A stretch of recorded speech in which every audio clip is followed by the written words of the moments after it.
ಬಳಪ ಹಿಡಿದ ಭಗವಂತ ಇರುತ್ತಾನೆ ನಮ್ಮ ಸುತ್ತ. ಸರ್ ನಮಸ್ತೆ ಸರ್. ನಮಸ್ತೆ. ಬಹಳ ಸಂತೋಷವಾಗಿ ನಿಮ್ಮ ಅಭಿನಂದನಾ ಸಮಾರಂಭ ಮತ್ತು ಗ್ರಂಥಾರ್ಪಣೆ ಕಾರ್ಯಕ್ರಮ ದಿನಾಂಕ 31/1/26 ಶನಿವಾರ ಬೆಳಿಗ್ಗೆ 9:30 ಗಂಟೆಗೆ ಆಗ್ತಾ ಇರೋದು ಕೇಳಿ 40 ವರ್ಷದ ವಿದ್ಯಾರ್ಥಿನಿ ಆಗಿರ್ತಕ್ಕಂಥ ನನಗೆ ಆತ್ಮ ತುಂಬಿ ಬರ್ತಾ ಇದೆ. ಭಕ್ತಿ ಭಾವದ ನಿಮಗೆ ಅಭಿನಂದನೆಗಳನ್ನ ಸಲ್ಲಿಸ್ತಾ ನಾನು ನಿಮ್ಮ ಜೊತೆ 2-3 ವಿಷಯಗಳ ಚರ್ಚೆ ಮಾಡೋಣ ಅಂಥೇಳಿ ಇಲ್ಲಿಗೆ ಬಂದಿದ್ದೀನಿ ಸರ್. ಮತ್ತೊಮ್ಮೆ ನಿಮಗೆ ಅಭಿನಂದನೆಗಳನ್ನ ಸಲ್ಲಿಸ್ತಾ ನಮಸ್ಕಾರ ಸರ್. ಇದು ನನಗೂ ಸಂತೋಷದ ವಿಷಯನೇ. ಯಾಕೆ ಅಂತಂದರೆ ಒಬ್ಬ ವಿದ್ಯಾರ್ಥಿನಿ 45 ವರ್ಷದಿಂದಲೂ ವಿದ್ಯಾರ್ಥಿನಿಯಾಗಿ ಈಗಲೂ ವಿದ್ಯಾರ್ಥಿನಿ ಅಲ್ಲದೆ ಅಜ್ಜಿನೇ ಆದರೂ ಕೂಡ ಮತ್ತು ಕೇವಲ ಮೇಷ್ಟ್ರಾಗಿರೋ ಮೇಡಮ್ ಆಗಿರೋ ಜೊತೆಗೆ ಪ್ರಿನ್ಸಿಪಾಲ್ ಆಗಿ ರಿಟೈರ್ ಆದರೂ ಕೂಡ ನಾನಿನ್ನೂ ನಿಮ್ಮ ವಿದ್ಯಾರ್ಥಿನಿ, ಊರಿಗೆ ದೊರೆಯಾದರೆ ತಾಯಿಗೆ ಮಗ ಅನ್ನೋ ಹಾಗೆ ನಾನಿನ್ನೂ ನೀವು ವಿದ್ಯಾರ್ಥಿನಿ ಅಂತ ಅನ್ನೋದಕ್ಕೆ ಕಾರಣ ಇಟ್ಕೊಂಡು ನನ್ನನ್ನು ಭೇಟಿ ಆಗ್ತಿರೋದು ನಿನಗಿಂತ ಹೆಚ್ಚಾಗಿ ನನಗೆ ಸಂತೋಷವಾಗಿದೆ. ಧನ್ಯವಾದಗಳು ಸರ್. ಎಲ್ಲ ವೀಕ್ಷಕ ಬಂಧುಗಳೇ, ಕನ್ನಡಾಭಿಮಾನಿಗಳೇ ಹಾಗೂ ನಮ್ಮ ಸರ್ನ ಶಿಷ್ಯವೃಂದವೇ, ಮತ್ತೊಮ್ಮೆ ನಿಮ್ಗೆಲ್ರಿಗೂ ಕೂಡ ಪ್ರೀತಿಪೂರ್ವಕ ಸ್ವಾಗತ ಸುಸ್ವಾಗತ. ಶನಿವಾರ 31/1/26 9:30 ಗಂಟೆಗೆ ವಿಜಯ ಕಾಲೇಜಿನ ಸಭಾಂಗಣದಲ್ಲಿ ಪ್ರೊಫೆಸರ್ ಜಿ ಅಶ್ವತ್ಥನಾರಾಯಣ ಅಭಿನಂದನಾ ಸಮಿತಿ ಸಾಹಿತ್ಯ ಪರಿಚಾರಕ ಗೌರವ ಗ್ರಂಥಾರ್ಪಣೆ. ಇದೇ ಸಂದರ್ಭದಲ್ಲಿ ನಮ್ಮ ಪೂಜ್ಯ ಗುರುಗಳಾಗಿರ್ತಕ್ಕಂಥ ಪ್ರೊಫೆಸರ್ ಜಿ ಅಶ್ವತ್ಥನಾರಾಯಣ ಸರ್ ಅವರು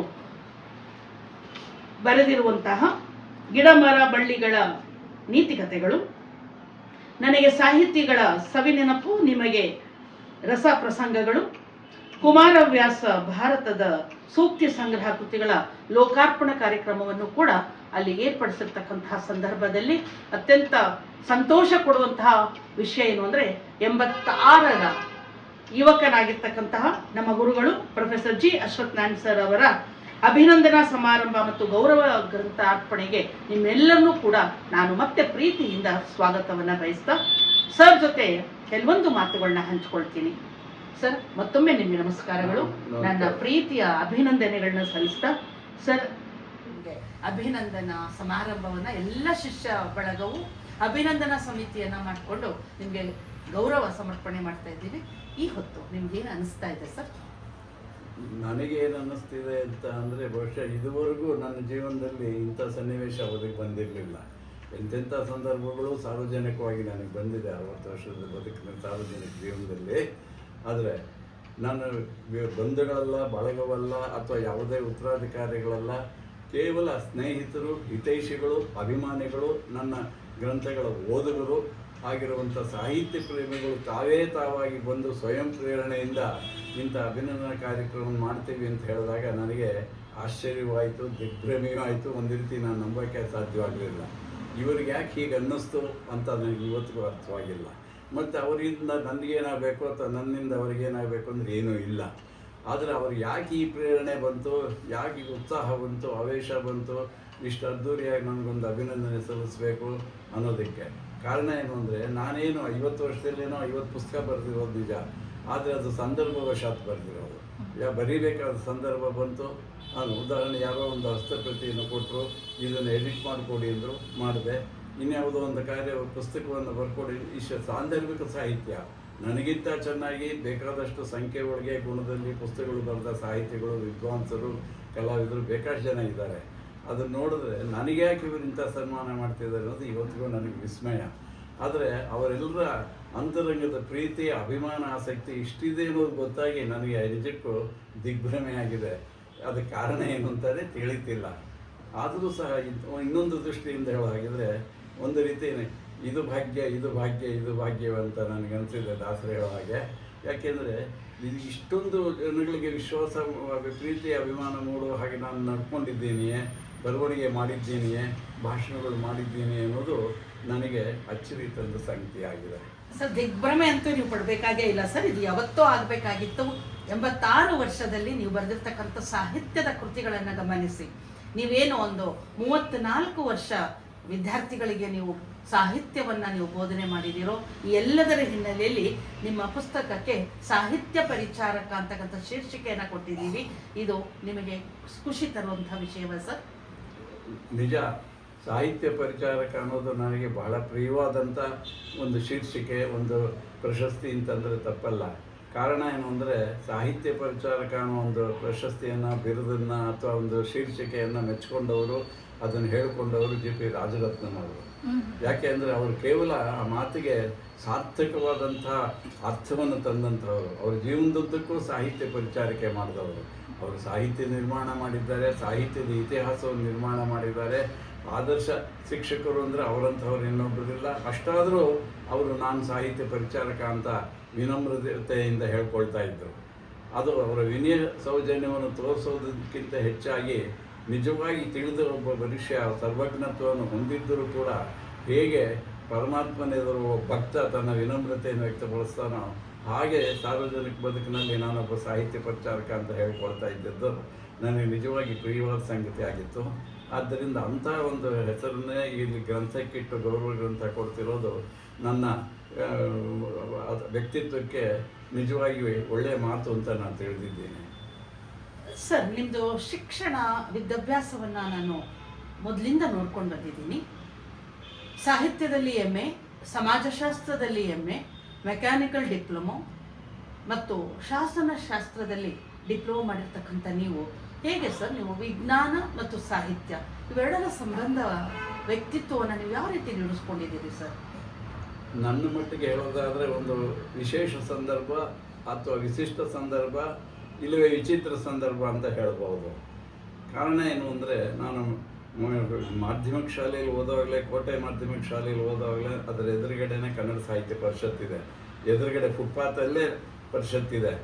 ಬಿಡುವಿದ್ದಾಗಲೆಲ್ಲ ನಾನು ಶಾಲೆ ಬಿಟ್ಟರೆ ಉಳಿದೆಲ್ಲ ವೇಳೆನ ಪರಿಷತ್ನಲ್ಲೇ ಕಳೀತಿದ್ದೆ. ಪತ್ರಿಕೆ ಓದೋದು, ಪುಸ್ತಕ ಓದೋದು, ಅಲ್ಲಿನ ವಿದ್ವಾಂಸರ ಭಾಷಣ ಕೇಳೋದು, ಅವ್ರನ್ನ ಭೇಟಿ ಮಾಡೋದು. ಹೀಗಾಗಿ ಮಿಡ್ಲ್ ಸ್ಕೂಲ್ ಮಟ್ಟದಲ್ಲೇ ನನಗೆ ಸಾಹಿತ್ಯದ ಯಾತ್ರೆ ಪ್ರಾರಂಭವಾಯಿತು ಅಂದರೆ ತಪ್ಪಲ್ಲ. ಆಮೇಲೆ 4th ಹೈಸ್ಕೂಲ್, ಅದರ ಪಕ್ಕದಲ್ಲಿರೋ ಹೈಸ್ಕೂಲ್ ಓದಿದಾಗಲೂ ಅಲ್ಲಿ ಶಾಲೆ ಒಳಗೇನೆ ಕೆಲವು ಪದ್ಮನಾಭ ಶರ್ಮರು, ಪಟ್ಟಾಭಿರಾಮಯ್ಯ ಅಂತ ಒಳ್ಳೊಳ್ಳೆ ವಿದ್ವಾಂಸರಿದ್ದರು. ಮತ್ತು ಸಾಹಿತ್ಯ ಪರಿಷತ್ಗಂತೂ VC, MR Shri, Tinam Shri, DLN, Narasimhaswamy, ಮೋಟ್ಗಾನಹಳ್ಳಿ Subrahmanya Shastri, ಇವು 1000 ಜನರ ಹೆಸರು ಹೇಳ್ಬೋದು. ಎಲ್ಲ ಪರಿಷತ್ತಿಗೆ ಬರ್ತಿದ್ರು. ಯಾಕೆಂದರೆ ಪರಿಷತ್ತು ಒಂದು ಕಾಲಕ್ಕೆ, ಈಗಲ್ಲ, ಅದು ಸಾಹಿತ್ಯ ಕಾಶಿಯಾಗಿತ್ತು, ಕನ್ನಡಿಗರ ಸಂಗಮ ಕ್ಷೇತ್ರವಾಗಿತ್ತು. ಒಂದು ಸಾಯಂಕಾಲ ಪರಿಷತ್ ಮುಂದೆ ಯಾರಾದರೂ ಬಂದರೆ ನಮಗೆ 10-15 ಜನ ಪ್ರಸಿದ್ಧ ಸಾಹಿತಿಗಳು ಸಿಗ್ತಾಯಿದ್ರು. ಅವರು ಪರಸ್ಪರ ಒಬ್ಬರನ್ನೊಬ್ಬರು ನೋಡೋದಕ್ಕೆ, ಅವ್ರನ್ನ ನೋಡೋದಕ್ಕೆ ಉಳಿದ ವಿದ್ಯಾರ್ಥಿಗಳು, ಸಾಹಿತ್ಯಾಭಿಮಾನಿಗಳು ಬರ್ತಿದ್ರು. ಅಂಥ ಒಂದು ಸನ್ನಿವೇಶದಲ್ಲಿ ನನ್ನ ವಿದ್ಯಾರ್ಥಿ ಜೀವನದಲ್ಲಿ ಪರಿಷತ್ತು ನಿಕಟ ಸಂಬಂಧವಾಗಿ, ಸಾಹಿತ್ಯ ವಿದ್ವಾಂಸರುಗಳು ನಿಕಟ ಸಂಬಂಧವಾಗಿ ಕನ್ನಡದ ಪ್ರೇರಣೆ ನನಗೆ ಬಂತು. ಹಾಗೆ ಬಂದು ಅದೆಷ್ಟರ ಮಟ್ಟಿಗೆ ಪ್ರಭಾವ ಬೀರಿತು ಅಂತಂದರೆ ಆ ಸಾಹಿತ್ಯ ಪರಿಷತ್ತಿನ ಸಾನ್ನಿಧ್ಯ, ಅಭ್ಯಾಸ, ಸನ್ನಿವೇಶ. ನಾನು ಡಿಪ್ಲೊಮಾ ಮೆಕ್ಯಾನಿಕಲ್ ಇಂಜಿನಿಯರಿಂಗ್ ಮಾಡಿದ್ರು ಕೂಡ ಕನ್ನಡ ಮೇಸ್ಟ್ರೇ ಆಗಬೇಕು ಅಂತ ಅನಿಸಿ PUC ಇಂದ ಪ್ರಾರಂಭ ಮಾಡಿ ಡಿಗ್ರಿವರೆಗೂ ಓದಿದೆ. ಆದರೆ ಡಿಗ್ರಿ ಆದಮೇಲೆ MAಗೆ ನನಗೆ ಸೀಟ್ ಸಿಗಲಿಲ್ಲ. ಕಾರಣ ಏನು ಅಂತಂದರೆ ಆಪ್ಷನಲ್ ಕನ್ನಡ ನನಗಿಲ್ಲ ಅಂತ. ಸಂಸ್ಕೃತ ನನ್ನ 2ನೇ ಭಾಷೆ ಆಗಿತ್ತು. ಉದ್ದಕ್ಕೂ ಮೀಡಿಯಂ ಕನ್ನಡ ಆಗಿದ್ದರೂ ಕೂಡ second language Kannada, optional Kannada ಇಲ್ಲದೇ ಇದ್ದಿದ್ದರಿಂದ MAನಲ್ಲಿ ನನಗೆ ಸೀಟ್ ಸಿಗೋದಿಲ್ಲ ಅಂತ ತಾಂತ್ರಿಕ ಕಾರಣವನ್ನು ಹೇಳಿದರು ವಿಶ್ವವಿದ್ಯಾಲಯದವರು. ಹಾಗೆ ನನಗೆ ಅನ್ನಿಸ್ತು, ಕನ್ನಡದವನೊಬ್ಬ ಕನ್ನಡ ಓದ್ತೀನಿ ಅಂದರೆ ಕನ್ನಡ ವಿಶ್ವವಿದ್ಯಾಲಯದಲ್ಲಿ ಮೈಸೂರಲ್ಲಿ ಅವಕಾಶವಿಲ್ಲ ಅಂದರೆ ಏನರ್ಥ ಅಂತ ಕುವೆಂಪು ಅವರಿಂದ ಹಿಡಿದು AR ಕೃಷ್ಣಶಾಸ್ತ್ರಿಗಳು, DLN, ತೀನಂ ಶ್ರೀ, ಜವರೇಗೌಡರು, ಸುಮಾರು ಒಬ್ಬರಿಗೂ ಬಿಟ್ಟಿಲ್ಲ ಅಂದರೆ ತಪ್ಪಲ್ಲ, ಎಲ್ಲ ವಿದ್ವಾಂಸರನ್ನು, ಸಾಹಿತಿಗಳನ್ನು, ಮೈಸೂರು ವಿಶ್ವವಿದ್ಯಾಲಯದ ಎಲ್ಲ ಪ್ರೊಫೆಸರ್ಗಳನ್ನು ನಾನು ಬೇಟೆಯಾಡಿದೆ ಅಂತ ಹೇಳಲ್ಲ, ಭೇಟಿಯಾಡಿ ಅವರಿಗೆ ಕೇಳಿದೆ, ಸವಾಲು ಹಾಕಿ, ನೀವು ಕನ್ನಡ ಓದೋದಕ್ಕೆ ಯಾಕೆ ಅವಕಾಶ ಕೊಡಲ್ಲ? ಒಬ್ಬ ವಿದ್ಯಾರ್ಥಿ ಓದ್ತೀನಿ ಅಂದರೆ ಐಚ್ಛಿಕ ಕನ್ನಡ ಇಲ್ಲ ಅಂತ ಅನ್ನೋ ಕಾರಣಕ್ಕೆ ಅವ್ರಿಗೊಂದು ಟೆಸ್ಟ್ ಮಾಡಿ, ಐಚ್ಛಿಕ ಕನ್ನಡದವ್ರಿಗೆ ಏನಿದೆ ವಿಶೇಷ ಅರ್ಹತೆ ಅದು ನಿಮ್ಮಲ್ಲಿಲ್ಲ, ಅದಕ್ಕೊಂದು ಪರೀಕ್ಷೆ ಮಾಡ್ತೀವಿ, ಅದರೊಳಗೆ ನೀವು ಯಶಸ್ವಿ ಆದರೆ ನಿಮ್ಗೆ ಅಡ್ಮಿಷನ್ ಕೊಡ್ತೀವಿ ಅಂತ ಅವಕಾಶ ಕಲಿಸಿ, ಅದು ನಿಲ್ಲವೇ ಇಲ್ಲ ಅಂದರೆ ಬಿಟ್ಬಿಟ್ರೆ ಏನರ್ಥ ಅಂತ ಅವರೆಲ್ಲರ ಜೊತೆಯಲ್ಲೂ ನಾನು ವಾಗ್ಯುದ್ಧವನ್ನೇ ನಡೆಸ್ತೆ. ಆದರೆ ಅವರೆಲ್ಲ ಒಂದೇ ಉತ್ತರ ಕೊಟ್ಟರು. ಕುವೆಂಪುವಿಂದ ಹಿಡಿದು AR ಕೃಷ್ಣಶಾಸ್ತ್ರಿ ಅವರಿಗೆ ನಿಯಮ ಆಗಿದೆಯಪ್ಪ, ನಾವೇನು ಮಾಡಲಾರು ಅಂತ ಅಸಹಕತೆಯನ್ನು ವ್ಯಕ್ತಪಡಿಸೋದು.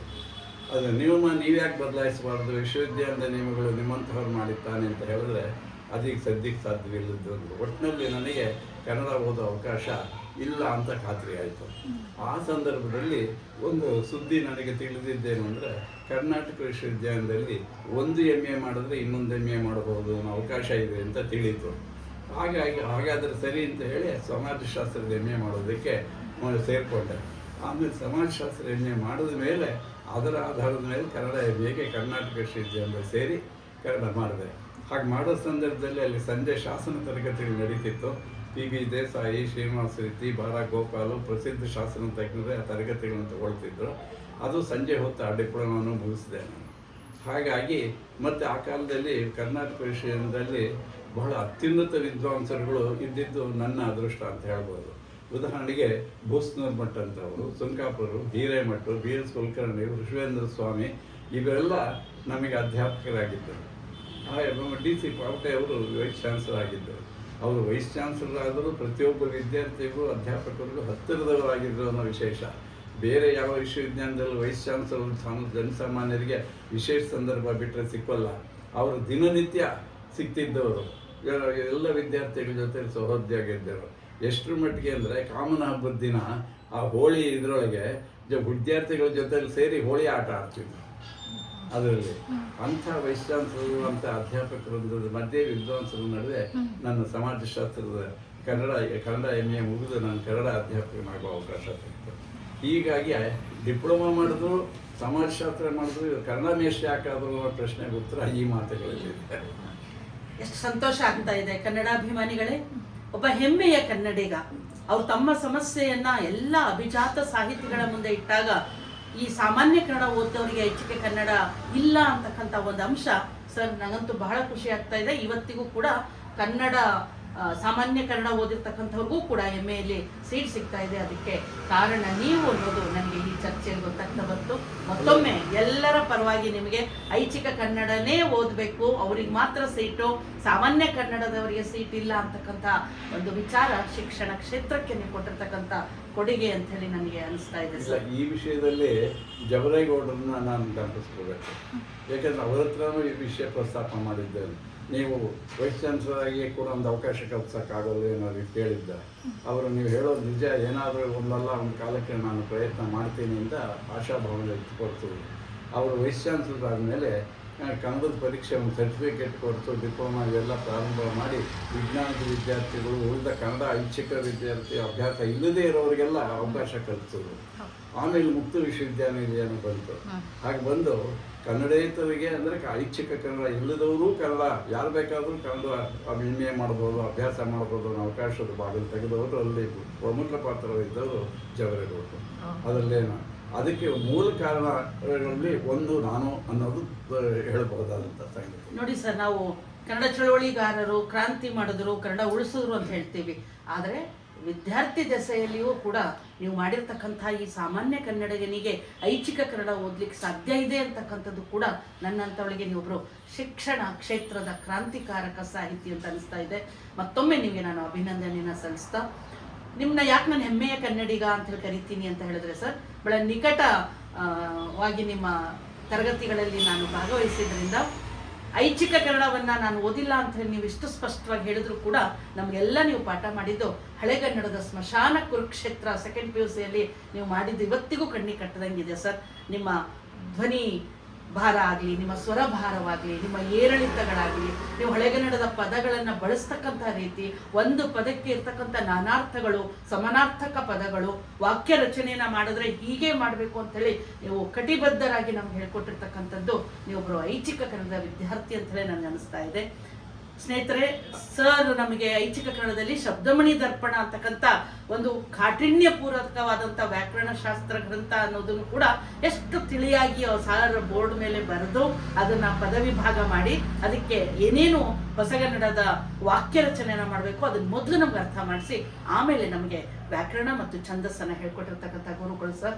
ನೀವು ಶಬ್ದಮಣಿ ದರ್ಪಣ ಹೇಳ್ಕೊಟ್ಟಿದ್ರಿಂದಲೇ ನಾನೊಬ್ಳು ಕನ್ನಡ ಅಧ್ಯಾಪಕಿ ಅಂತ ಅನ್ಸ್ಕೊಳ್ಳಿಕ್ಕೆ ಸಾಧ್ಯ ಆಯಿತು ಅಂತೇಳಿ ಮತ್ತೊಮ್ಮೆ ನಾನು ಶಿರವಾಗಿ ವಂದಿಸ್ತೀನಿ. ನನ್ನನ್ನು ಬಹಳ ಜನ ತುಂಬ ಚೆನ್ನಾಗಿ ಪಾಠ ಮಾಡಿದ್ದೀರಾ ಅಂತ ಜ್ಞಾಪಕ ಮಾಡಿಕೊಂಡು 16 ವರ್ಷ ಆದರೂ 20, 30, 35 ವರ್ಷ ಆದರೂ ಮೇಲೆ ನಮ್ಮನ್ನು ಭೇಟಿಯಾದಾಗಲೂ ತಕ್ಷಣ ನನ್ನ ಗುರ್ತು ಹಿಡಿತಿದ್ದು ಪಾಠದ ಮೂಲಕ. ನೀವು ಇಂಥ ಪುಸ್ತಕ ಪಾಠ ಮಾಡ್ತಿದ್ರಿ, ಈ ರೀತಿ ಪಾಠ ಮಾಡ್ತಿದ್ರಿ ಅಂತ. ಅದಕ್ಕೆ ಮೂಲ ಪ್ರೇರೇಪಣೆ ಆದರ್ಶ ಅಂತಂದರೆ ರಾಜರತ್ನಂ, ವೆಂಕಟರಾಮಪ್ಪ, ಎಂ.ವಿ. ಸೀತಾರಾಮಯ್ಯ ಮೊದಲಾದ ಅಧ್ಯಾಪಕರು. ನಾನು ಅವರ ವಿದ್ಯಾರ್ಥಿ ಅಲ್ಲದೆ ಇದ್ದರೂ ಅವ್ರ ಪಾಠಗಳನ್ನ ಕೇಳಿದ್ದೀನಿ. ಕೇಳಿದಾಗ ಪಾಠ ಮಾಡಿದ್ರೆ ಹೀಗೆ ಪಾಠ ಮಾಡಬೇಕು ಅಂತ ಅನಿಸಿರುವಂಥ ವ್ಯಕ್ತಿಗಳು. ಅದರೊಳಗೂ ರಾಜರತ್ನಂ ಅವರ ಕಂಚಿನ ಧ್ವನಿ, ಅಭ್ಯಾಸಪೂರ್ಣವಾಗಿ ತರಗತಿಗೆ ಸಿದ್ಧತೆ ಮಾಡ್ಕೊಂಡು ಬಂದ ರೀತಿ, ಕರಾರುವಾಕ್ಯ ಮಾತಾಡ್ತಿದ್ದು ಧಾಟಿ, ಅವು ಇವತ್ತಿಗೂ ಅನೇಕ ಅಧ್ಯಾಪಕರಲ್ಲಿ ಇಲ್ಲ, ಅಥವಾ ನನ್ನಂಥವರು ಕೂಡ ಆ ಮಟ್ಟಕ್ಕೆ ಬರೋಲ್ಲ ಅಂತ ನನ್ನ ಅಭಿಪ್ರಾಯ, ಅನುಭವ. ವೆಂಕಟರಾಮಪ್ಪನೂ ಅಷ್ಟೇ, ಅವರು ಪಾಠ ಮಾಡಿದ ಅಂದರೆ ಸಿಂಹಧ್ವನಿ, ಆದರೆ ನೋಡೋದಕ್ಕೆ ಶಾನುಭೋಗ ವೇಷಭೂಷಣ, ಕೈಯಲ್ಲಿ ಕೊಡೆ, ಒಂದು ಕೈಚೀಲ, ಪೇಟ, ಕೋಟು, ಕಚ್ಚೆ ಪಂಚೆ. ನೋಡಿದಾಗ ಅದನ್ನು ಸೆಂಟ್ರಲ್ ಕಾಲೇಜಲ್ಲಿ ಅವ್ರು ಪಾಠ ಮಾಡೋಕ್ಕೆ ಬಂದು ಮೊದಲೇ ದಿನವೇ ಇಂಟರ್ಮೀಡಿಯೇಟ್ ಕಾಲೇಜಿನ ಆ ಕಾಲದ ವಿದ್ಯಾರ್ಥಿಗಳು ಶಾನುಭೋಗ ಬಂದಾಕನೋ ಕ್ಲಾಸಿಗೆ ಅಂತ ತಮಾಷೆ ಮಾಡಿದ್ರು ಮೊದಲೇ ದಿನ. ತಕ್ಷಣ ಹಾಜರಾತಿ ಹಾಕ್ತಿದ್ದು ವೆಂಕಟರಾಮಪ್ಪನವರು, ಹೌದು ಶಾನುಭೋಗನೇ ಬಂದಿದ್ದಾನೆ ಅಂದಮೇಲೆ ನೀರುಗಂಟಿ ತೋಟದವನು ಎಲ್ಲ ಇರಬೇಕಲ್ಲ ಇಲ್ಲಿ ಅಂತ ಎಲ್ಲರನ್ನೂ ತಮಾಷೆ ಮಾಡಿದಾಗ ಎಲ್ಲ ಗಂಭೀರವಾಗಿತ್ತು. ಅವರ ಪಾಠ ಅದ್ಭುತವಾಯಿತು. ಹಾಗೇನೆ ರಾಜರತ್ನಂ ಅವರ ಪ್ರೇರಣೆಯಿಂದ ಹಾಗೇ ಪಾಠ ಮಾಡಬೇಕು ಅಂತ ಹೇಳಿದರು. ರಾಜರತ್ನಂ ಒಂದು ಸಂದರ್ಭದಲ್ಲಿ ಹೇಳಿದರು, ನಾಟಕವಾಗಿ ಓದಬೇಕು ಅಂತ ಮಾತು ನನಗೆ ಬಹಳ ಪರಿಣಾಮ ಬೀರಿ ನಾನು ಕ್ಲಾಸಲ್ಲಿ ನಾಟಕವಾಗಿಯೇ ಓದಿ ಹೇಳ್ತಿದ್ದೆ. ಹೀಗಾಗಿ ನನ್ನ ಪಾಠದ ಪ್ರಭಾವದಿಂದ ಅನೇಕ ವಿದ್ಯಾರ್ಥಿಗಳಿಗೆ ಇವತ್ತಿಗೂ ಮರೆಯಲಾಗದ ಅನುಭವ ಆಯಿತು ಅಂದರೆ ಅದಕ್ಕೆ ಕಾರಣ ನಾನಲ್ಲ, ರಾಜರತ್ನಂ ಅಂತ ಮೇಷ್ಟ್ರುಗಳ ಒಂದು ಪಾಠದ ವೈಖರಿಯ ಪರಿಚಯ ನನಗಾಗಿತ್ತು.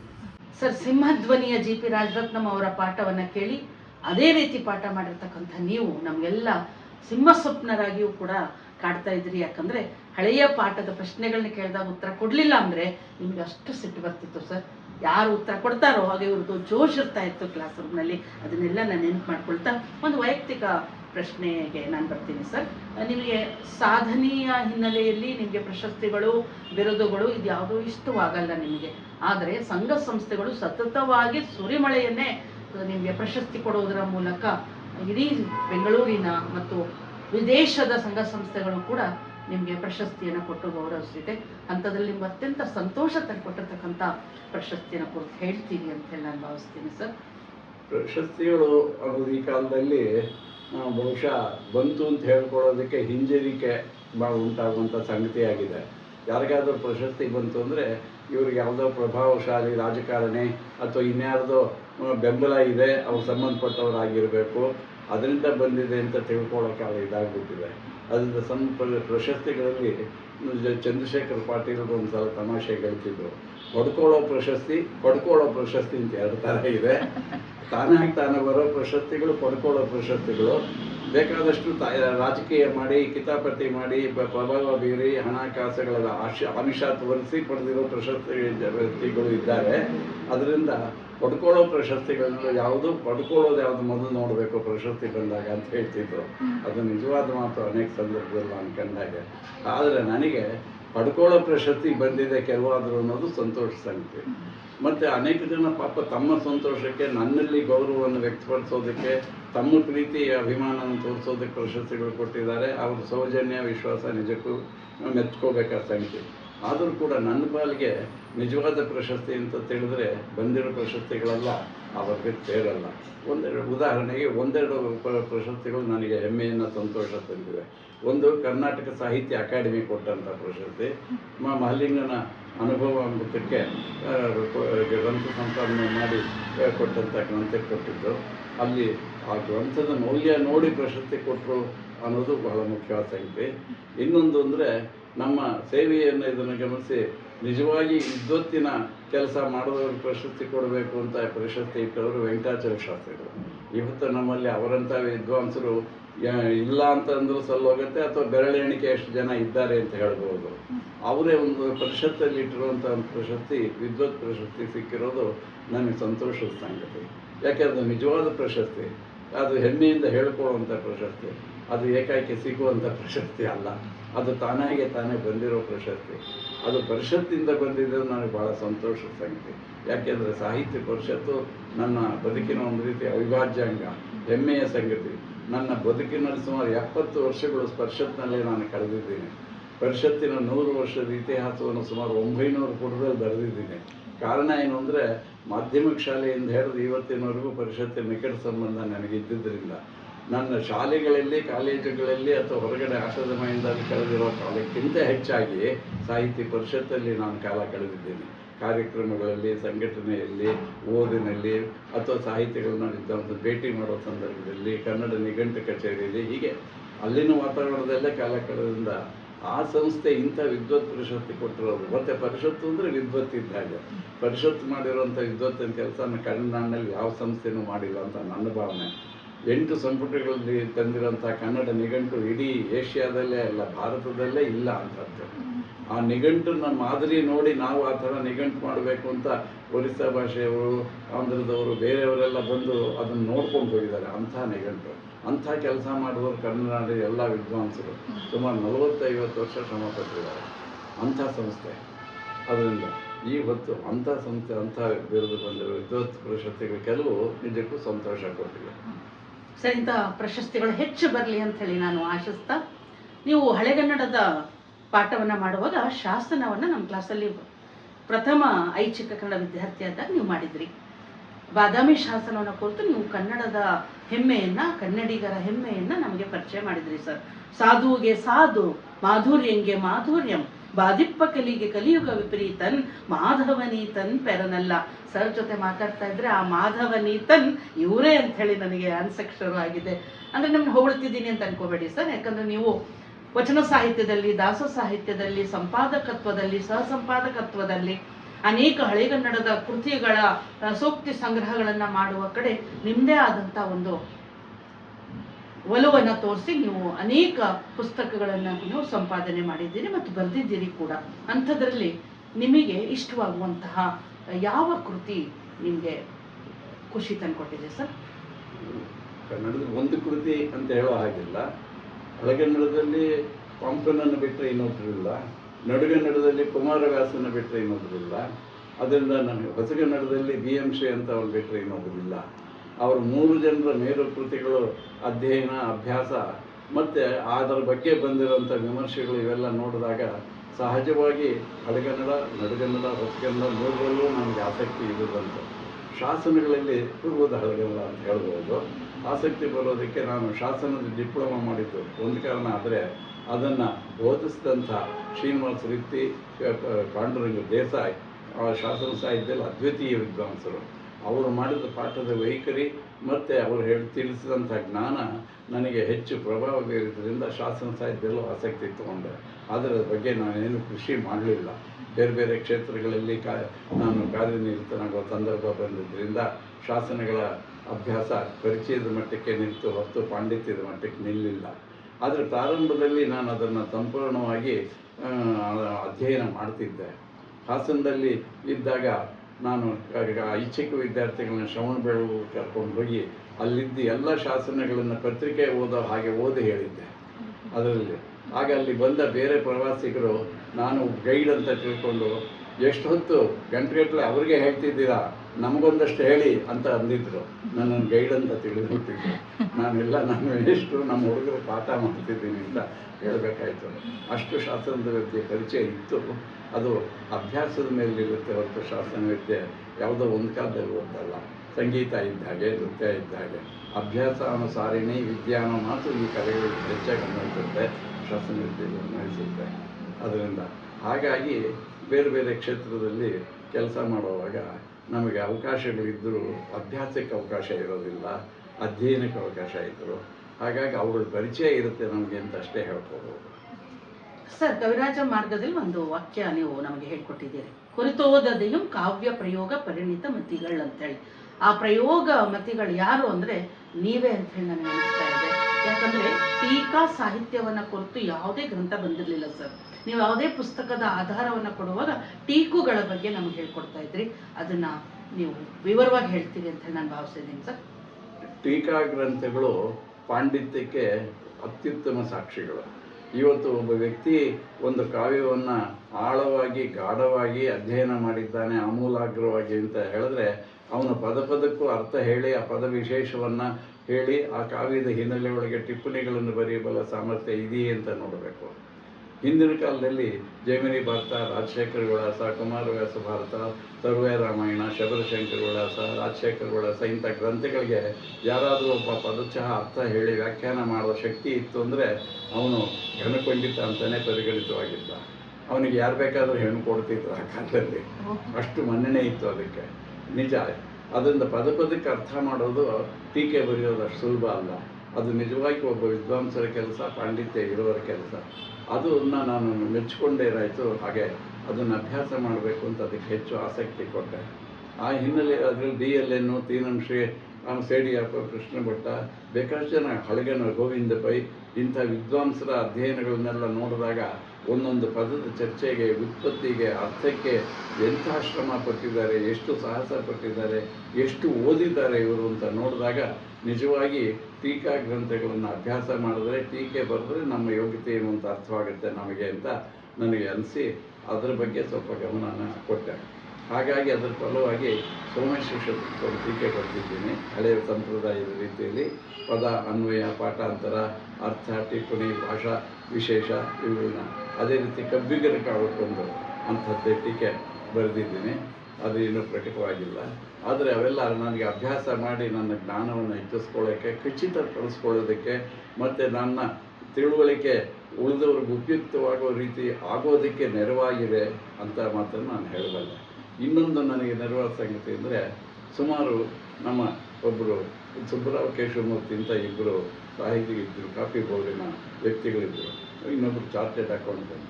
ಅವ್ರು ಏನು ಮಾಡ್ತಿದ್ರು ಅಂದರೆ, ಯಾವುದೇ ಕಾವ್ಯವನ್ನು ಪೂರ್ತಿ ಕೇಳಬೇಕು ಮೊದಲಿಂದ ಕೊನೆಯವರೆಗೆ, ಸುಮ್ಮನೆ ಅಲ್ಲೊಂದು ಭಾಗ ಇಲ್ಲೊಂದು ಭಾಗ ಕೇಳಬಾರ್ದು ಅನ್ನೋಂಥ ಆಸೆ ಇದ್ದವರು.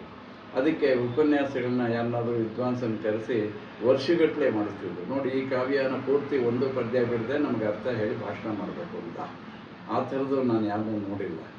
ಕುಮಾರವ್ಯಾಸ ಭಾರತ, ಆದಿಪುರಾಣ, ಹರಿಶ್ಚಂದ್ರ ಕಾವ್ಯ, ಹೀಗೆ ಅನೇಕ ಕಾವ್ಯಗಳನ್ನು, ತುಳಸಿದಾಸ ರಾಮಾಯಣ ಇವುಗಳನ್ನೆಲ್ಲ ಸಂಬಂಧಪಟ್ಟ ವಿದ್ವಾಂಸರನ್ನ ಕರೆದು ವರ್ಷಗಟ್ಟಲೆ ಮನೆಯಲ್ಲಿ ವಾರಕ್ಕೆ ಅದನ್ನು ಉಪನ್ಯಾಸ ಮಾಡಿಸ್ತಿದ್ರು. 1 ಗಂಟೆ ಮಾಡಿ ಅದನ್ನು ತಿಳಿತಿದ್ರು.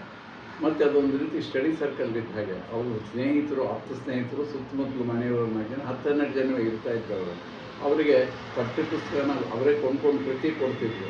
ನೀವು ಓದ್ಕೊಂಡು ಬರಬೇಕು, ಅದರಲ್ಲಿ ಏನೇನು ಗೊತ್ತಿಲ್ಲ ಪದಗಳು, ವಿಷಯ ಗುರ್ತು ಹಾಕ್ಕೊಂಡು ಬರಬೇಕು, ಭಾಷಣ ಮಾಡೋದು ಅವ್ರನ್ನ ಕೇಳಬೇಕು ಅಂತ ಹೇಳ್ತಿದ್ರು. ಹಾಗೇ ಮಾಡ್ಕೊಳ್ತಾ ಇದ್ರು ಉಳಿದವರು. ನಾನು ಯಾವುದೋ ಸುಲಭದ ಪದ ಅಂತ ಬಿಟ್ಟರೆ ತಕ್ಷಣ ಅವ್ರು ಕೇಳ್ತಿದ್ರು ಈ ಪದಕ್ಕೆ ಏನು ಅರ್ಥ ಅಂತ. ಹಾಗಾಗಿ ಒಂದೊಂದು ಪದಕ್ಕೂ ನಾನು ಅರ್ಥ ಮಾಡಿಕೊಂಡು ಅದ್ರ ವಿಶೇಷ ತಿಳ್ಕೊಂಡು ಮಾಡಬೇಕಾಯ್ತು. ಕುವೆಂಪು ರಾಮಾಯಣ ದರ್ಶನನ ಸುಮಾರು 1 ವರ್ಷ ನಾನು ಅವರಿಗೆ ಭಾಷಣ ಮಾಡಿ ಹೇಳಿದೆ. ಹಾಗೆ ಹೇಳಿದಾಗ ಎಷ್ಟು ಓದಬೇಕಾಯಿತು ಅಂದರೆ, ಒಂದು 300 ರಾಮಾಯಣಗಳನ್ನು ಸಂಗ್ರಹ ಮಾಡಿದೆ. ಈ ಕುವೆಂಪು ರಾಮಾಯಣದ ಸಂಬಂಧಪಟ್ಟ ಹಿನ್ನೆಲೆ ಒಳಗೆ ಎಲ್ಲ ಟಿಪ್ಪಣಿಗಳನ್ನ ಮಾಡಿಕೊಂಡು ನಾನು ಭಾಷಣ ಮಾಡಿದೆ. ಅಂಥ ಅವಕಾಶ. ಹಾಗೇನೆ ಅದು ಹರಿಶ್ಚಂದ್ರ ಕಾವ್ಯ ಮಾಡಿದೆ, ಆದಿಪುರಾಣ ಮೊದಲ 4-5 ಕಾವ್ಯ ಮಾಡಿ ನನಗೆ ನಿಜವಾಗಿ ಒಂದು ಅಧ್ಯಯನ ಪ್ರಪಂಚದಲ್ಲಿ ಆಸಕ್ತಿ, ಒಂದು ಸ್ವಲ್ಪ ಮಟ್ಟವನ್ನು ಏರಿಸ್ಕೊಳ್ಳೋಕ್ಕೆ ಅವಕಾಶ ಆಯಿತು. ಅದರಿಂದ ಅವರಿಬ್ಬರನ್ನ ನಾನು ಇವತ್ತು ಜ್ಞಾಪಿಸ್ಕೊಳ್ತೀನಿ. ಇವತ್ತು ಅಂಥ ಅಭ್ಯಾಸಗೋಷ್ಠಿಗಳು ನಮ್ಮನ್ನು ಬೆಳೆಸುತ್ತೆ ಅಂಥದ್ದು ನನಗೆ ಹೆಚ್ಚಾಗಿ ಕಾಣ್ತಾ ಇಲ್ಲ. ಉದಾಹರಣೆಗೆ ಕೂತಿ ನರಸಿಂಹಾಚಾರ್ಯರು, GS ಶಿವರುದ್ರಪ್ಪನವರು, ಪ್ರಭುಶಂಕರರು ಮೊದಲಾದಂಥೆಲ್ಲ ಮೈಸೂರಲ್ಲಿ ಸೇರಿ ಅಂಥ ಹಳೆಯ ಗಂಡು ಕಾವ್ಯದ ಗೋಷ್ಠಿಗಳು ಮಾಡ್ತಿದ್ರು ಅಂತ ನನಗೆ ಅನೇಕರು ಹೇಳಿದ್ದಾರೆ. ನಮ್ಮಲ್ಲೂ ಇಂಥದ್ದು ನಡೀತಿತ್ತು ಇಲ್ಲಿ. ಅದರಿಂದ ದಿಬ್ಬೂರು ಶ್ರೀನಿವಾಸರಾವ್ ಅನ್ನೋರೊಬ್ಬರು ವೈಯಕ್ತಿಕವಾಗಿ ಶಬರಶಂಕರ ವಿಳಾಸ, ರಾಜಶೇಖರ ವಿಳಾಸ ಇಂಥ ಗ್ರಂಥಗಳನ್ನ ಉದ್ದಕ್ಕೂ ಪ್ರತಿ ಪದ್ಯಕ್ಕೂ ಅರ್ಥ ಹೇಳ್ತಿದ್ರು. 10-15 ಜನ ಆಸಕ್ತರು ಸೇರ್ತಾಯಿದ್ರು. ನಾನು ಅದಕ್ಕೆ ಹೋಗ್ತಾ ಇದ್ದೆ. ಅದರಿಂದ ಟೀಕಾ ಗ್ರಂಥಗಳು ಅಂದರೆ ಪಾಂಡಿತ್ಯಕ್ಕೆ ಸಾಕ್ಷಿ, ಪ್ರತಿಭೆಗೆ ಸಾಕ್ಷಿ, ಒಂದು ಕಾವ್ಯ ಪೂರ್ತಿ ಸಾಕಷ್ಟು ನಮ್ಗೆ ಅರ್ಥವಾಗಿದೆ ಅನ್ನೋದಕ್ಕೆ ಸಾಕ್ಷಿ. ಮತ್ತು ನಿಜವಾಗಿ ಕನ್ನಡದ ಸಾಹಿತ್ಯದ ಕಾವ್ಯದ ಸೊಗಸು ಗೊತ್ತಾಗಬೇಕು ಅಂದರೆ ಟೀಕಾ ಗ್ರಂಥಗಳು, ಟೀಕೆ ಅರ್ಥ ಮಾಡ್ಕೊಂಡು ಹೋಗಬೇಕು. ಸುಮ್ಮನೆ ಅಲ್ಲೊಂದು ಪದ್ಯ ಇಲ್ಲೊಂದು ಪದ್ಯ ಓದಿ ಒಂದು ಪದ ಗೊತ್ತಿಲ್ಲ ಅಂದರೆ ಅದು ಅರ್ಥ ತಿಳ್ಕೊಳ್ಳೇಬೇಕು, ಆಮೇಲೆ ಮುಂದಕ್ಕೆ ಹೋಗಬೇಕು ಅನ್ನೋ ರೀತಿಯಲ್ಲಿ ಕಾವ್ಯ ಅಧ್ಯಯನ ಮಾಡಬೇಕು. ಆಗ ನಾನು ನಿಜವಾದ ಕನ್ನಡ ಸಾಹಿತ್ಯದ ಆಳ ಆಗಲ್ಲ ಗೊತ್ತಾಗುತ್ತೆ. ಆ ಹಿನ್ನೆಲೆ ಒಳಗೆ ಟೀಕಾ ಗ್ರಂಥಗಳ ಬಗ್ಗೆ ನಾನು ಆಸಕ್ತಿ ಜಾಸ್ತಿ. ಅಂಥ ಕೆಲವು ಟೀಕಾ ಗ್ರಂಥಗಳನ್ನು ಬರೆಯುವಂಥ ಕೆಲಸನೂ ನಾನು ಮಾಡಿದ್ದೀನಿ. ಆಮೇಲೆ ಬೇರೆ ಟೀಕೆಗಳನ್ನು ನಾನು ಸ್ವಲ್ಪ ಪರಿಷ್ಕಾರ ಮಾಡಿ, ಅಂದರೆ ಈಗಿನ ಕಾಲಕ್ಕೆ ಅಳವಡಿಸಿಕೊಳ್ಳುವಂಥ ಇನ್ನೊಂದು ಕೆಲಸ ಮಾಡಿದ್ದೀನಿ. ನಂದು ಟೀಕೆ ಅಲ್ಲ, ನನಗೆ ಆ ಪಾಂಡಿತ್ಯ ಅಲ್ಲ. ಉದಾಹರಣೆಗೆ ಮಹಾಲಿಂಗರಂಗನ ಅನುಭವ ಮೃತವನ್ನು ಹೊಸಕೆರೆ ಚಿದಂಬರನವರು ಅದ್ಭುತವಾಗಿ ಟೀಕೆ ಬರೆದು ಮಾಡಿದ್ದಾರೆ. ಆದರೆ ಅವರೆಲ್ಲ ಪದ್ಯಗಳಿಗೂ ಬರ್ತಿಲ್ಲ, ಸುಲಭದ ಪದ್ಯ ಅಂತ ಬಿಟ್ಟಿದ್ರು. ಅದಕ್ಕೆಲ್ಲ ಟೀಕೆ ಸೇರಿಸಿ ಅದನ್ನು ಪರಿಪೂರ್ಣವಾಗಿ ಪ್ರಕಟಿಸಿದ್ದು ಉಂಟು. ಅದಕ್ಕೇನೆ ಸಾಹಿತ್ಯ ಅಕಾಡೆಮಿ ಅವಾರ್ಡ್ ಬಂತು. ಹಾಗೆ ಇನ್ನೊಂದು ಅಂದರೆ ಸೌಂದರ್ಯಲಹರಿ. ಸೌಂದರ್ಯಲಹರಿ ಶಂಕರಾಚಾರ್ಯರಿಂದ ರಚಿತವಾದ ಅತ್ಯದ್ಭುತವಾದಂಥ ಅನೇಕ ಜನ ಅಭ್ಯಾಸ ಮಾಡುವಂಥ ಗ್ರಂಥ. ಅದಕ್ಕೆ ಕಪ್ನಿಪತಿ ಕೊಟ್ಟಂಥ ಮೈಸೂರಿನಲ್ಲಿದ್ದ ಒಬ್ಬ ಗಣ ವಿದ್ವಾಂಸರು ಟೀಕೆ ಬರೆದಿದ್ದರು. ಆ ಬರೆದ ಟೀಕೆಗೆ ಇತರ ಜನ ಬರೆದ ಟೀಕೆಗಳನ್ನೆಲ್ಲ ತೌಲನಿಕವಾಗಿ ಟಿಪ್ಪಣಿಗಳನ್ನು ಮಾಡಿ ಅದನ್ನು BMC ಪ್ರಕಟಿಸಿದಾಗ ಎಡಿಟ್ ಮಾಡಿಕೊಟ್ಟೆ. ಹಾಗೆ ಮಾಡಿದ್ರಿಂದ ನನ್ನ ಜ್ಞಾನದ ಪರಿಧಿ ಹೆಚ್ಚಾಯಿತು. ನಾನು ಸ್ವಲ್ಪ ಸರಿಯಾಗಿ ತಿಳ್ಕೊಳ್ಳೋಕ್ಕೆ ಅವಕಾಶ ಆಯಿತು. ಈ ಥರದ ಕೆಲವು ಕೆಲಸಗಳು ನಡೆದಿದೆ. ಸರ್, ಈಗ ಸಾಮಾಜಿಕ ಜಾಲತಾಣಗಳು ಬಂದ್ಬಿಟ್ಟು ಆರ್ಟಿಫಿಷಿಯಲ್ ಇಂಟೆಲಿಜೆನ್ಸ್ ಬಹಳ ಇಂಪಾರ್ಟೆಂಟ್ ಆಗಿಬಿಟ್ಟಿದೆ ಸರ್. ಕೃತಕ ಬುದ್ಧಿಮತ್ತೆ ಅಂಥೇಳಿ ನಾವು ಕನ್ನಡದಲ್ಲಿ ಅದನ್ನು ಅರ್ಥ ಮಾಡ್ಕೊಂಡಿದ್ದೀವಿ. ಹಿಂಗಿರೋ ಸಂದರ್ಭದಲ್ಲಿ ಇವತ್ತಿನ ಮಕ್ಕಳಿಗೆ ಕನ್ನಡದ ಭಾಷೆ, ಕನ್ನಡದ ಸಾಹಿತ್ಯ, ಅದಕ್ಕೆ ಸಂಬಂಧಪಟ್ಟ ಹಾಗೆ ನೀವು ಅನೇಕ ಮಕ್ಕಳ ಸಾಹಿತ್ಯವನ್ನು ಕುರಿತು ಕೂಡ ಅವ್ರ ಬಗ್ಗೆ ಗಮನ ಹರಿಸಿರೋದನ್ನ ನಾನು ನೋಡಿದ್ದೀನಿ ಸರ್. ಮಕ್ಕಳ ಕನ್ನಡ ಭಾಷೆಯ ಬೆಳವಣಿಗೆಗೆ ನೀವು ಏನು ಆಲೋಚನೆ ಮಾಡಿದ್ದೀರಿ ಸರ್? ಶಾಲಾ ಶಿಕ್ಷಣವೇ ನಮ್ಮ ಜೀವನಕ್ಕೆ ಬುನಾದಿ. ಪ್ರಾಥಮಿಕ ಶಾಲೆ, ಹೈಸ್ಕೂಲು, SLCವರೆಗೆ ಮತ್ತು 10-12ನೇ ವರ್ಷದವರೆಗೆ ಮನುಷ್ಯ ವಿಕಾಸವಾಗೋ ಕಾಲ, ವಿಚಾರ ಮಾಡೋ ಕಾಲ ಅಲ್ಲ. ಆಮೇಲೆ ಅನಾಲಿಟಿಕಲ್ ಮೈಂಡ್, ವಿಶ್ಲೇಷಣಾ ಬುದ್ಧಿ ಬರುತ್ತೆ. ಅದರ ಮುಂಚೆ ಸಂಗ್ರಹ ಬುದ್ಧಿ ಇರುತ್ತೆ, ನೆನಪಿನ ಶಕ್ತಿ ಇರುತ್ತೆ. ಆ ಸಂಗ್ರಹ ಕಾಲದಲ್ಲಿ ಸಂಗ್ರಹ ಮಾಡಿದರೆ ಉಳಿದ ಕಾಲಕ್ಕೆ ಅದು ವಿನಿಯೋಗ ಮಾಡ್ಕೊಳ್ಳೋಕ್ಕಾಗುತ್ತೆ. ದುಡ್ಡು ಸಂಪಾದನೆ ಮಾಡಿದರೆ ಆಮೇಲೆ ಖರ್ಚು ಮಾಡೋ ರೀತಿ ಇದ್ದ ಹಾಗೆ. ಆದರೆ ಇವತ್ತು ನಮ್ಮ ಶಿಕ್ಷಣದ ಅವಧಿ ಒಳಗೆ, ಶಾಲಾ ಅವಧಿ ಒಳಗೆ ಸಿಗ್ತಿರೋ ಶಿಕ್ಷಣ ಮಕ್ಕಳಿಗೆ ಸರಿಯಾದ್ದಿಲ್ಲ, ಸಾಕಷ್ಟಿಲ್ಲ, ಸಮರ್ಪಕವಾಗಿಲ್ಲ, ಅದು ಸಾಧ್ಯವಾಗ್ತಿಲ್ಲ. ಉದಾಹರಣೆಗೆ ಹಿಂದಿನ ಕಾಲದಲ್ಲಿ 1ನೇ ತರಗತಿಯಿಂದ 7ನೇ ತರಗತಿಯವರೆಗೆ ಟೆಕ್ಸ್ಟ್ ಬುಕ್ನ ಒಬ್ಬರೇ ಬರೀತಿದ್ರು. ಶಿವರಾಮ್ ಕಾರಂತರು ಬರೆದಿದ್ದಾರೆ, ಅನೇಕ ಕೈಯಾರ ಕಿನ್ನಣ್ಣರೇ ಬರೆದಿದ್ದಾರೆ, ಬೇಕಾದ ಜನ 1ರಿಂದ 7 ಅಂದರೆ ಅವರು 7 ವರ್ಷದಲ್ಲಿ ಒಬ್ಬ ವಿದ್ಯಾರ್ಥಿ ಏನೇನು ವಿಷಯ ತಿಳಿಯಬೇಕು ಅಂತ ವಿಶ್ವಕೋಶದ ಹಾಗೆ ಯೋಚನೆ ಮಾಡಿ ಅದರಲ್ಲಿ ಜಾನಪದ ಗೀತೆ ಇರಲಿ, ರಾಮಾಯಣದ ಕಥೆ ಈ 2ನೇ ಕ್ಲಾಸ್ಗೆ, 3ನೇ ಕ್ಲಾಸಲ್ಲಿ ಮಹಾಭಾರತದ ಕಥೆ, ಹೀಗೊಂದು ಯೋಜನೆ ಹಾಕ್ಕೊಂಡು ಬರೆದಿದ್ದರಿಂದ ಆ ಪಠ್ಯಪುಸ್ತಕಗಳು ಓದಿದ್ರೆ 7 SLC ಮಟ್ಟಕ್ಕೆ ಬರೋಷ್ಟೊತ್ತಿಗೆ ಅವನು ಸಾಕಷ್ಟು ಕನ್ನಡ ಸಾಹಿತ್ಯ ಸಂಸ್ಕೃತಿ ಪರಿಣಿತನಾಗ್ತಿದ್ದ. ಆಮೇಲೆ BMC ಕಾಲಕ್ಕೆ, ಉಳಿದ ಕಾಲಕ್ಕೆ ಏನಾಯಿತು, ಸಮಿತಿಗಳು ಮಾಡೋದು. ಸಮಿತಿಗಳು ಒಬ್ಬೊಬ್ಬರು ಪುಸ್ತಕ ಮಾಡೋದು, ಪರಿಶೀಲಿಸೋ ಪದ್ಧತಿ ಬಂತು. ಬ್ರಿಟಿಷರ ಕಾಲದಲ್ಲಿ ನಮ್ಮ ಶಾಲಾ ಶಿಕ್ಷಣ ಪ್ರಾರಂಭವಾದಾಗ ಒಬ್ಬೊಬ್ಬ ವ್ಯಕ್ತಿ ಪುಸ್ತಕನೇ ರಚನೆ ಮಾಡಿದ್ದೇ ಇಡ್ತಿದ್ರು, ಎಷ್ಟು ಸಂಪಾದನೆ ಮಾಡಿದ್ದಾಗಲಿ ಬರೆದಿದ್ದಾಗಲಿ. ಈ ವ್ಯಕ್ತಿಗಳು ಸಮಿತಿ ಮಾಡಿ, ಸಮಿತಿ ಮೂಲಕ ಪಠ್ಯಪುಸ್ತಕ ಇಡುವಂಥ ಕಾಲದಲ್ಲಿ ಏನಾಯಿತು, ಒಂದಕ್ಕೂ ಇನ್ನೊಂದಕ್ಕೂ ತಾಳ್ಮೇಳ ಸಿಕ್ಕೋದು ಕಷ್ಟವಾಯಿತು. ಯಾಕೆಂದರೆ ಆ ಒಂದೊಂದು ತರಗತಿ ಪಠ್ಯಪುಸ್ತಕನ ಸಂಪಾದನೆ ಮಾಡಿದವರ ಸಾಮರ್ಥ್ಯ, ಪ್ರತಿಭೆ, ಪಾಂಡಿತ್ಯಗಳು ವ್ಯತ್ಯಾಸ ಆಯಿತು, ಎಲ್ಲರೂ ಒಂದೇ ರೀತಿ ಇರ್ತಿರಲಿಲ್ಲ. ಹಾಗಾಗಿ ಅದು ಸ್ವಲ್ಪ ಮಟ್ಟ ಇಳಿತು ಒಬ್ಬ ವ್ಯಕ್ತಿ ಮಾಡಿದ ಗ್ರಂಥಗಳಿಗಿಂತ ನನ್ನ ಅಭಿಪ್ರಾಯ. ಉದಾಹರಣೆಗೆ ಶಿವರಾಮ್ ಕಾರಂತರು ಸಿರಿಗನ್ನಡ ಗ್ರಂಥಮಾಲೆ ಅಂತ 1ನೇ ಕ್ಲಾಸಿಂದ 7ನೇ ಕ್ಲಾಸ್ವರೆಗೂ ಪಠ್ಯಪುಸ್ತಕ ಬರೆದಿದ್ದಾರೆ. ಅದರಲ್ಲೊಂದು ಭೂಗೋಳದ ಪುಸ್ತಕ ಪ್ರೈಮರಿ ಸ್ಕೂಲ್ಗಿದೆ, ದಕ್ಷಿಣ ಕನ್ನಡ ಭೂಗೋಳದ ಚರಿತ್ರೆ ಅಂತ. ಏನದು ವಿಶೇಷ ಅಂದರೆ, ದಕ್ಷಿಣ ಕನ್ನಡ ಜಿಲ್ಲೆ ಒಳಗೆ ಸ್ವತಃ ಕ್ಯಾಮ್ರಾ ಹಾಕ್ಕೊಂಡು ಹೋಗಿ ನದಿ, ಬೆಟ್ಟ, ಪರ್ವತ ಎಲ್ಲನೂ ನೋಡಿ ಅದರ ಪರಿಚಯ ಮಾಡಿಕೊಂಡು ಆ ಪುಸ್ತಕ ಬರೆದಿದ್ದಾರೆ.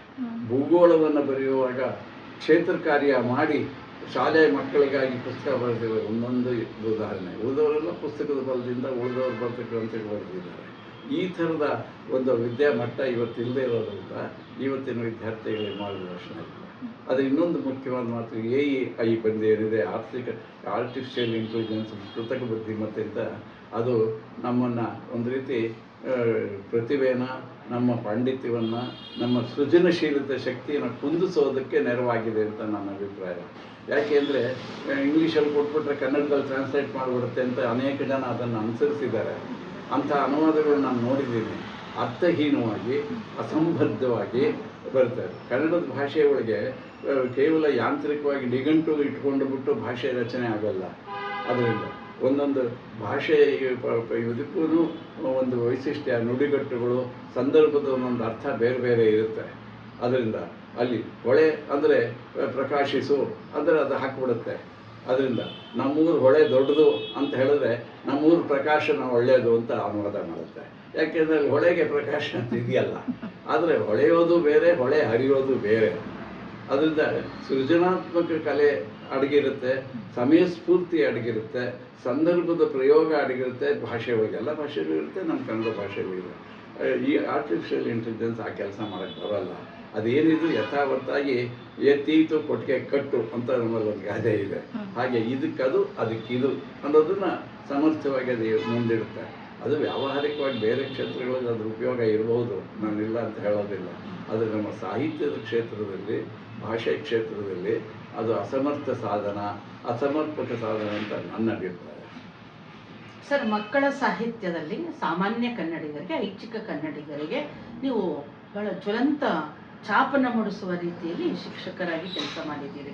ಇಷ್ಟಲ್ಲದೆ ನಾನು ಕೇಳ್ಪಟ್ಟಿರೋದೇನು ಅಂತ ಹೇಳಿದ್ರೆ, ಕನ್ನಡೇತರಿಗೆ ಕನ್ನಡ ಕಲಿಕೆಯ ಕ್ಷೇತ್ರದಲ್ಲಿಯೂ ಕೂಡ ನೀವು ನಿಮ್ಮ ಛಾಪನ್ನು ಮೂಡಿಸಿದ್ದೀರಿ. ಅದರದ ಅನುಭವ ಏನು ಸರ್? ಇದು ಬಹಳ ಮಹತ್ವದ ಪ್ರಶ್ನೆ. ಮಕ್ಕಳ ಕನ್ನಡ ಹೇಳ್ಕೊಡೋದು, ಕನ್ನಡೇತರ ಕನ್ನಡ ಹೇಳ್ಕೊಡೋದು ಎರಡೂ ಇವತ್ತು ಏನಂತ ಹೇಳಬೇಕು ಅಂದರೆ ಗೃಹದ ಸಮಸ್ಯೆಯನ್ನು ಚಿತ್ರಿಸಿರೋ ಸಂದರ್ಭ ಅಂತ ಹೇಳಿದ್ರೆ ತಪ್ಪಲ್ಲ. ಅದರಿಂದ ಕನ್ನಡೇತರ ಕನ್ನಡ ಹೇಳ್ಕೊಡ್ಬೇಕು ಅಂದರೆ, ಕನ್ನಡೇತರು ಯಾರು ಅಂದರೆ ಬರೀ ಭಾರತೀಯ ಭಾಷೆಯವರಲ್ಲ, ವಿದೇಶಿ ಭಾಷೆಯಲ್ಲಿರ್ತಾರೆ. ಆದರೆ ಕಲಿಸೋವನಿಗೆ ಆ ಭಾಷೆನೇ ಗೊತ್ತಿದ್ದೆ ಅವನಿಗೆ ಹೇಗೆ ಹೇಳ್ಕೊಡೋಕ್ಕಾಗತ್ತೆ? ಅದರಿಂದ ಪ್ರಶ್ನೆ ಬಂದಿರೋದು, ಜಗತ್ತಿನ ಎಲ್ಲ ಭಾಷೆಗಳು, ಭಾರತದ ಎಲ್ಲ ಭಾಷೆಗಳು ಗೊತ್ತಿದ್ದು, ಜೊತೆಗೆ ಅವರು ಕನ್ನಡದವರಾಗಿ ಕನ್ನಡ ಗೊತ್ತಿದ್ದವರು ಕನ್ನಡ ಹೇಳ್ಕೊಟ್ರೆ ಕನ್ನಡೇತರಿಗೆ ಕನ್ನಡ ಬರೋಕ್ಕೆ ಸಾಧ್ಯ. ಇವತ್ತು ಅಂಥ ಜನಗಳು ಬಹಳ ಕಡಿಮೆ ಇದ್ದಾರೆ. ಉದಾಹರಣೆಗೆ ಪ್ರವಾಸಿ ಕ್ಷೇತ್ರಗಳಲ್ಲಿ ಬೇರೆ ಬೇರೆ ಭಾಷೆಗಳಲ್ಲಿ ಗೈಡು, ಮಾರ್ಗದರ್ಶಿಗಳು ಸಾಕಷ್ಟು ಜನ ಇಲ್ಲ. ಯಾಕೆಂದರೆ 2, 3, 4 ಭಾಷೆ ಬರೋರಿಲ್ಲ. ಇದ್ದರೂ ಇತಿಹಾಸ ಇದನ್ನು ಅಧ್ಯಯನ ಮಾಡಿ ಹೇಳೋರಿಲ್ಲ ಆಗಿದ್ದಾರೆ. ಅದು ಒಂದು ಕಾರಣ. ಎರಡನೇದು ಏನಂದರೆ, ಮಕ್ಕಳಿಗೆ ಹೇಳುವಾಗಲೂ ಇನ್ನೊಂದು ಸಮಸ್ಯೆ ಬರುತ್ತೆ. ಮಕ್ಕಳ ಸಾಹಿತ್ಯನ ಅನುಭವದಿಂದ ರಚಿಸಬೇಕೇ ಹೊರತು ತಿಳುವಳಿಕೆಯಿಂದ, ಭಾಷಾ ಪಾಂಡಿತ್ಯದಿಂದ ರಚಿಸೋಕ್ಕಾಗಲ್ಲ. ಆದರೆ ಇವತ್ತು ಸಾಕಷ್ಟು ಮಕ್ಕಳ ಸಾಹಿತ್ಯ ಭಾಷಾ ಪಾಂಡಿತ್ಯದ ಮೇಲೆ ಕಾಲ್ಪನಿಕ ಪ್ರತಿಭೆಯಿಂದ ರಚಿಸಿರೋರೇ ಉಂಟು. ಮಕ್ಕಳ ಜೊತೆಯಲ್ಲೇ ಇದ್ದು ಆಟ ಆಡಿ ಅವ್ರ ಜೊತೆ ವ್ಯವಹರಿಸಿ ಅವರ ಮನೋಭಾವ, ಸಾಹಿತ್ಯ ಎಲ್ಲ ಅರ್ಥ ಮಾಡ್ಕೊಂಡು ಬರೆಯುವಂಥವ್ರು ಭಾಳ ಕಡಿಮೆ. G.P. ರಾಜರತ್ನಂ, ಪಂಜೆ ಮಂಗೇಶ್ರಾವ್, ಹೊಯ್ಸಳ, ದೇವೂರು ನರಸಿಂಹಶಾಸ್ತ್ರಿ, ಕಾಮತ್, ಹೀಗೆ ಹಲವು ಜನ ಇದ್ದಾರೆ. ಆದರೆ ಇನ್ನು ಉಳಿದವರೆಲ್ಲ ಬಹಳ ಜನ ಮಕ್ಕಳ ಸಾಹಿತ್ಯ ಬರೆದಿದ್ದಾರೆ. ಅವರೆಲ್ಲ ತಿಳುವಳಿಕೆ ಬರೆದಿದ್ದ, ಮೇಜಿನ ಮೇಲೆ ಕೂತ್ಕೊಂಡು ಬರೆದವರೇ ಹೊರತು ಮಕ್ಕಳ ಜೊತೆ ಒಡೆ ಆಡಿಲ್ಲ. ಕನ್ನಡದ ಮಹಾಕವಿಗಳು ಅನ್ನಿಸ್ಕೊಂಡವ್ರು ಕೂಡ ಮಕ್ಕಳ ಜೊತೆ ಎಲ್ಲ ಆಡಿ ಸಾಹಿತ್ಯ ಬರೆದಿಲ್ಲ. ಅವರು ಪ್ರತಿಭೆಯಿಂದ ನಿಜವಾಗಿ ಮಕ್ಕಳ ಸಾಹಿತ್ಯ ಏನು ಕಡಿಮೆ ಇಲ್ಲ ಅನ್ನೋದು ಬರೆದಿರೋ ನಿಜ. ಆದರೆ ಅದು ಮಕ್ಕಳ ಜೊತೆ ಸಾಂಗತ್ಯದಿಂದ, ಸಹವಾಸದಿಂದ, ಅನುಭವದಿಂದ ಬರೆದಿದ್ದಲ್ಲ. ರಾಜರತ್ನ ನರ್ಸರಿ ಸ್ಕೂಲ್ಗೂ ಪಾಠ ಮಾಡಿದ್ದಾರೆ, ಪೋಸ್ಟ್ ಗ್ರಾಜುಯೇಟ್ಗೂ ಪಾಠ ಮಾಡಿದ್ದಾರೆ, ಮಕ್ಕಳಿಗೂ ಪಾಠ ಮಾಡಿದ್ದಾರೆ, ಮಕ್ಕಳ ಜೊತೆಯಲ್ಲೇ ನಡೆದಿದ್ದಾರೆ. ದೇವೂರು ನರಸಿಂಹಶಾಸ್ತ್ರಿಗಳು ದೇಶಾಂತರ ಕಥೆಗಳು ಅಂತ ವಿದೇಶದ ಕಥೆ ಕನ್ನಡಕ್ಕೆ ಬರೆಯುವಾಗ ಅವರು ಬರೀ ಕತೆ ಬರಲಿಲ್ಲ, ಬರೆದು ಮಕ್ಕಳನ್ನೆಲ್ಲ ಕೂರಿಸ್ಕೊಂಡು ಅವ್ರ ಕತೆ ಹೇಳಿ ಈ ಪದ ಅರ್ಥವಾಯಿತು ಇಲ್ಲ ಇದಿಲ್ಲ ಅಂತ ತಿಳಿದು ಮತ್ತೆ ತಿದ್ದಿ ಇದು ಮಾಡಿ ಪ್ರಕಟಿಸಿದ್ದಾರೆ. ಒಂದು ಉದಾಹರಣೆ ಹೇಳಿದಷ್ಟೇ. ಅದರಿಂದ ಅಂಥ ಮಕ್ಕಳ ಸಾಹಿತ್ಯ, ಕಾರಂತರು ಬಾಲವನವನ್ನು ಮಾಡಿ ಮಕ್ಕಳ ಜೊತೆಯಲ್ಲಿದ್ದು ಅವರ ಅಂತರಂಗ ಎಲ್ಲ ತಿಳಿದವರು. ಅದನ್ನು ಈ ರೀತಿ ಮಕ್ಕಳ ಸಾಹಿತ್ಯ ಇವತ್ತು ಆರ್ ಕಲ್ಯಾಣನವರು ಮಕ್ಕಳ ಕೂಟವನ್ನು ಸ್ಥಾಪನೆ ಮಾಡಿದಾಗ ಅವರು ಮಕ್ಕಳ ಜೊತೆಯಲ್ಲೇ ಇದ್ದು ಮಕ್ಕಳ ಕೂಟ ಕಟ್ಟಬೇಕಾದ್ರೆ ಅವ್ರ ಜೊತೆಯಲ್ಲೇ ಅನುಭವವನ್ನು ಪಡೆದು, ಶಿಕ್ಷಣ ಪಡೆದು ಮಕ್ಕಳ ಸಾಹಿತ್ಯ ರಚನೆ ಮಾಡಿದವರು T.M. ಸ್ವಾಮಿ. ಅದೇ ಒಂದು ಪರಂಪರೆ ಇದೆ, ಮಕ್ಕಳ ಜೊತೆಯಲ್ಲೇ ಇದ್ದು ಮಕ್ಕಳ ಸಾಹಿತ್ಯ ಬರೆದವರು. ಅದರಿಂದ ಇವತ್ತು ಅಂಥವರಿದ್ದಾರೆ. ಆದರೆ ಬಹಳ ಜನ ಮಕ್ಕಳ ಸಾಹಿತ್ಯದ, ಮಕ್ಕಳ ಒಡನಾಟವಿಲ್ಲದೆ, ಮಕ್ಕಳ ಅನುಭವವಿಲ್ಲದೆ ಬರೆದ ಸಾಹಿತ್ಯವೇ ನಮ್ಮಲ್ಲಿ ಮಕ್ಕಳ ಸಾಹಿತ್ಯ ಕಂಡು ಬರ್ತಾ ಇದೆ. ಹಾಗಾಗಿ ನಾನು, ಯಾಕೆಂದರೆ ಮಕ್ಕಳ ಕೂಟದಲ್ಲಿ ಬಾಲ್ಯಜಗತ್ತಂತ ಮಕ್ಕಳ ಕಾರ್ಯಕ್ರಮ ಹಲವಾರು ವರ್ಷ ನಡೆಸಿ ಮಕ್ಕಳ ಕತೆ ಹೇಳೋದು, ಆಕಾಶವಾಣಿಗೆ ಮಕ್ಕಳನ್ನ ಕಾರ್ಯಕ್ರಮ ಸಿದ್ಧಪಡಿಸೋದು, ಇಂಥೆಲ್ಲ ಕೆಲಸಗಳು ಮಾಡಿ ಅನುಭವ ಬಂತು. ಮತ್ತು ನರ್ಸರಿ ಶಾಲೆಗಳ ತರಗತಿಯೊಂದನ್ನು ಏರ್ಪಾಡು ಮಾಡಿದಾಗ ಅದರಲ್ಲಿ ಪ್ರಮುಖ ಪಾತ್ರ ವಹಿಸಿ ಅನೇಕ ತಜ್ಞರು ಯಾರಿದ್ದರು ನರ್ಸರಿ ಎಜುಕೇಷನಲ್ಲಿ ಅಲ್ಲಲ್ಲಿ ಮಲ್ಲೇಶ್ವರ ಶಿಶುವಾರದ ತಿರುಮಲಮ್ಮ, ಬಾಲಬಂದರದ ಅಶ್ವತ್ಥನಾರಾಯಣ ರಾವ್, ಮೀಮಾಂಸ ಶಿಶುವಾರನ ಶ್ರೀನಿವಾಸ ಶಾಸ್ತ್ರಿ ಅವರೆಲ್ಲ ಆದರ್ಶ ಮಕ್ಕಳು ಶಿಶುವಾರಗಳನ್ನ ಕನ್ನಡ ನಡೆಸಿದಂಥವರು. ಅವರುಗಳನ್ನೆಲ್ಲ ಪರಿಚಯ ಇದು ಇಟ್ಕೊಂಡಾಗ ಅದರ ಅರಿವಿನಲ್ಲಿ ತರಬೇತಿ ಶಿಬಿರ ಏರ್ಪಡಿಸಿದ್ರು. ಶಿವರಾಮ್ ಕಾರಂತರು ಒಂದು ವಾರ ವುಡ್ಲ್ಯಾಂಡ್ಸಲ್ಲಿ ಒಂದು ಕಾರ್ಯಕ್ರಮ, ಮಕ್ಕಳ ಸಾಹಿತ್ಯ ಅಂದರೆ ಚಿತ್ರಕಾರ, ಲೇಖಕ, ಮುದ್ರಕ, ಪ್ರಕಾಶಕ 4 ಜನರ ಹೆಗಲ ಮೇಲೆ ಮಕ್ಕಳ ಸಾಹಿತ್ಯ ಹೋಗುತ್ತೆ ಅಂತ ತಮಾಷೆಗೆ ಹೇಳಿದ್ರು. ಹೇಳಿ ಅದರ ಬಗ್ಗೆ ಒಂದು 15 ದಿನ ವಿಚಾರಗೋಷ್ಠಿ ಮಾಡಿ ನಾನು ಬಹಳ ವಿಷಯಗಳು ಕಲಿತು. ಮಕ್ಕಳ ಕತೆ ಬರೆಯೋದು ಹೇಗಿರಬೇಕು, ಪ್ರಿಂಟ್ ಮಾಡೋದು ಹೇಗಿರಬೇಕು, ಅದನ್ನು ಚಿತ್ರ ಬರೆಯೋದು ಹೇಗಿರಬೇಕು ಅಂತ. ಹೀಗೆ ಅವರು ಶಿಬಿರ ಮಾಡಿ ಕಲಿಕೆ ಅಂಥ ಶಿಬಿರಗಳು ಜಾಸ್ತಿ ನಡೆದರೆ ಮಕ್ಕಳ ಸಾಹಿತಿಗಳು ಏನಂತೆ ಉದ್ಧಾರವಾಗುತ್ತೆ. ಅದರಿಂದ ಉದಾಹರಣೆಗೆ ನಮ್ಮ ಮಕ್ಕಳಿಗೆ ಆನೆ ಚಿತ್ರ ಬರೀಬೇಕು ಅಂತ ಆನೆ ಕತೆ ಒಬ್ಬರು ಬರೆದ್ರು. ಅದಕ್ಕೆ ಆನೆ ಚಿತ್ರ ಒಬ್ಬ ಕಲಾವಿದ ಬರೆದ. 4 ಜನನು ಇನ್ವೈಟ್ ಮಾಡಿದರು ಅವರು. ಅವ್ನು ಬರೆದಾಗ ಅವ್ರ ಕಾರ್ ಅಂತ ಹೇಳಿದ್ರು, ನೀನು ಆನೆ ನೋಡಿದ್ದೀಯಾ? ನೋಡಿದ್ರಿ. ಯಾವ ಊರ ಆನೆ ಇದು? ಆಫ್ರಿಕಾದ ಆನೆನಾ, ಭಾರತದ ಆನೆನಾ? ಅದರ ಲಕ್ಷಣ ಏನು, ಲಕ್ಷಣ ಗೊತ್ತಾ ಅಂತ ಕೇಳಿದ್ರು. ಅವನು ಉತ್ತರ ಹೇಳೋಕ್ಕಾಗಲಿಲ್ಲ. ಯಾಕೆಂದರೆ ಆಫ್ರಿಕಾ ಆನೆ ನೋಡ್ಸೋಣಲ್ಲ ಆ ಕಥೆಯಲ್ಲಿ ಬರೋ ಇದು. ಯಾಕೆ ಹೇಳಿದೆ ಅಂದರೆ ವೈವಿಧ್ಯಮಯವಾದ ಬದುಕನ್ನು ಜ್ಞಾನವನ್ನು ಪಡೆದಿದ್ದರೆ ಮಾತ್ರ ಸಾಧ್ಯ ಮಕ್ಕಳ ಸಾಹಿತ್ಯ ರಚನೆ ಮಾಡೋಕ್ಕೆ. ಹಾಗಾಗಿ ಅದರ ಬಗ್ಗೆ ಹೆಚ್ಚು ನಾನು ಅರ್ಥರ್ ಮೀನು ಚಿಲ್ಡ್ರನ್ಸ್ ಎನ್ಸೈಕ್ಲೋಪೀಡಿಯಾ ಅಂತ ಬರೆದಿದ್ದಾನೆ. ಅದು ನಾನು ಮಿಡ್ಲ್ ಸ್ಕೂಲಲ್ಲಿ ಇದ್ದಾಗಲೇ ಪರಿಷತ್ತಲ್ಲಿ ಓದಿದೆ. ಅದರ ಸ್ಫೂರ್ತಿಯೊಳಗೆ ಬಾಲಪ್ರಪಂಚ ಅಂತ ಕನ್ನಡದ ಮಕ್ಕಳ ವಿಶ್ವಕೋಶದ ಕಾರಂತ ರಚನೆ ಮಾಡಿರೋದು. ನಾನು ಅದನ್ನು ಓದಿದಾಗ ನನ್ನ ಮಕ್ಕಳ ಸಾಹಿತ್ಯ ಆಸಕ್ತಿ ಬಂದು ಅದರಲ್ಲಿದ್ದೆಲ್ಲ ಕೆಲವು ಕಥೆಗಳನ್ನು ಮಕ್ಕಳ ಮಿತ್ರನ ಹೆಸರಲ್ಲಿ ಜನಪ್ರಗತಿ ಪತ್ರಿಕೆಯಲ್ಲಿ ಹಾಗೆ ಒಂದಷ್ಟು ಬರೆದೆ ನಾನು. ಅದರಿಂದ ಅಂಥ ಒಂದು ಮಕ್ಕಳು ಕೂಡುವಂಥ ವಾತಾವರಣ, ಅರ್ಥನೇ ಎನ್ಸೈಕ್ಲೋಪೀಡಿಯಾ, ಬಾಲಪ್ರಪಂಚ ಅಂತ ಗ್ರಂಥಗಳು ಮಕ್ಕಳ ಸಾಹಿತ್ಯ ಓದುವಂಥ ಅವಕಾಶ ಮತ್ತು ಮಕ್ಕಳ ಸಾಹಿತಿಗಳ ಜೊತೆಯಲ್ಲಿ ವ್ಯವಹಾರ ಮಾಡುವಂಥ ಸಂದರ್ಭ ಬಂದಿದ್ದರಿಂದ ಮಕ್ಕಳ ಸಾಹಿತ್ಯ ಆಸಕ್ತಿ ಬಂದು ಒಂದಷ್ಟು ಮಕ್ಕಳ ಸಾಹಿತ್ಯ ಮಾಡೋದಕ್ಕೆ ಕಾರಣ ಆಯಿತು. ಉದಾಹರಣೆಗೆ ಇವಾಗ ಗಿಡಮರ ಬಳ್ಳಿಗಳ ಕತೆ, ನೀತಿ ಕಥೆಗಳನ್ನು ಒಂದು ಪುಸ್ತಕ ಪ್ರಕಟವಾಗ್ತಿದೆ ಈ ಸಂದರ್ಭದಲ್ಲಿ. ಅದು ಕನ್ನಡದಲ್ಲೇ ಮೊಟ್ಟ ಮೊದಲನೇ ಆ ರೀತಿ ಗ್ರಂಥ. ಈಸೋಪನ ನೀತಿ ಕಥೆಗಳು, ಪಂಚತಂತ್ರ, ಅವುಗಳ ಪ್ರಾಣಿಗಳು, ಮನುಷ್ಯರ ನೀತಿ ಕಥೆಗಳು ಇದೆ. ಅಂಥದ್ದಿನ್ನೂ ಬೇಕಾದಷ್ಟಿದೆ. ಆದರೆ ಗಿಡಮರಗಳೇ ನೀತಿ ಕಥೆಗಳಾಗಿ ಪರಿಣಮಿಸಿರೋದು ಹೇಳುವಂಥದ್ದು ಬಹಳ ಅಪರೂಪ. ಅಲ್ಲೊಂದಿಲ್ಲೊಂದು ಕಥೆಗಳಿವೆ, ಇಲ್ಲ ಅಂತಲ್ಲ. ಆದರೆ ಒಂದು ಗ್ರಂಥವಾಗಿ ಒಂದು ಕಡೆ ಬರ್ತಿರೋದು ಇದೇ ಮೊದಲು. ಆದ್ದರಿಂದ ಅದೇನೋ ತೋರಿಸುತ್ತೆ ಅಂದರೆ ಇದುವರೆಗೂ ಬಂದಿಲ್ಲ ಅಂದರೆ ಕನ್ನಡ ಮಕ್ಕಳ ಸಾಹಿತ್ಯದಲ್ಲಿ ಮಾಡಬೇಕಾದ ಕೆಲಸ ಬೇಕಾದಷ್ಟಿದೆ ಅನ್ನೋದನ್ನು ತೋರಿಸುತ್ತೆ. ಸರ್, ಮಕ್ಕಳಿಗೆ ಮತ್ತು ಪದವಿ ವಿದ್ಯಾರ್ಥಿಗಳಿಗೆ ನೀವು ಪಾಠ ಮಾಡಿದ್ದೀರಿ, ಸ್ನಾತಕೋತ್ತರ ವಿದ್ಯಾರ್ಥಿಗಳಿಗೆ MPhil PhD ಅವ್ರಿಗೂ ಕೂಡ ನೀವು ಮಾರ್ಗದರ್ಶನ ಮಾಡಿದ್ದೀರಿ. ನನಗೆ ನಿಮ್ಮ ಅನುಭವ ಏನು ಬೇಕಾಗಿದೆ ಅಂದರೆ ಅತ್ಯಂತ ಉನ್ನತ ಹುದ್ದೆಯಲ್ಲಿರ್ತಕ್ಕಂಥ ಸರ್ಕಾರಿ ಅಧಿಕಾರಿಗಳಿಗೂ ಕೂಡ ನೀವು ಕನ್ನಡ ಪಾಠವನ್ನು ಬೋಧನೆ ಮಾಡಿದ್ದೀರಿ. ಆ ಅನುಭವ ಹೇಗಿತ್ತು ಸರ್ ನಿಮಗೆ? ಅದು ಕರ್ನಾಟಕ ಕನ್ನಡ ಸಂಸ್ಕೃತಿ ಇಲಾಖೆ ಸರ್ಕಾರಿ ಅಧಿಕಾರದಲ್ಲಿರೋ ನೌಕರರಿಗೆ ಮತ್ತು ಅಧಿಕಾರಿ ವರ್ಗದವರಿಗೆ ಆಡಳಿತ ಕನ್ನಡ, ವ್ಯವಹಾರ ಕನ್ನಡ, ಅಡ್ಮಿನಿಸ್ಟ್ರೇಟಿವ್ ಲ್ಯಾಂಗ್ವೇಜ್ ಗೊತ್ತಿಲ್ಲ. ಯಾಕೆಂದರೆ ಹುದ್ದೆಗೆ ಆಯ್ಕೆ ಆಗಬೇಕಾದ್ರೆ ಇಂಥ ಭಾಷೆಯನ್ನು ನಿಯಮ ಏನಿಲ್ಲ. ಯಾವ ಭಾಷೆಯವರಾದರೂ ಆಯ್ಕೆ ಆಗ್ಬೋದು, ಯಾವ ಪ್ರಾಂತದವರಾದರೂ ಬರ್ಬೋದು, IAS KS ಮೊದಲಾದವುಗಳಲ್ಲಿ.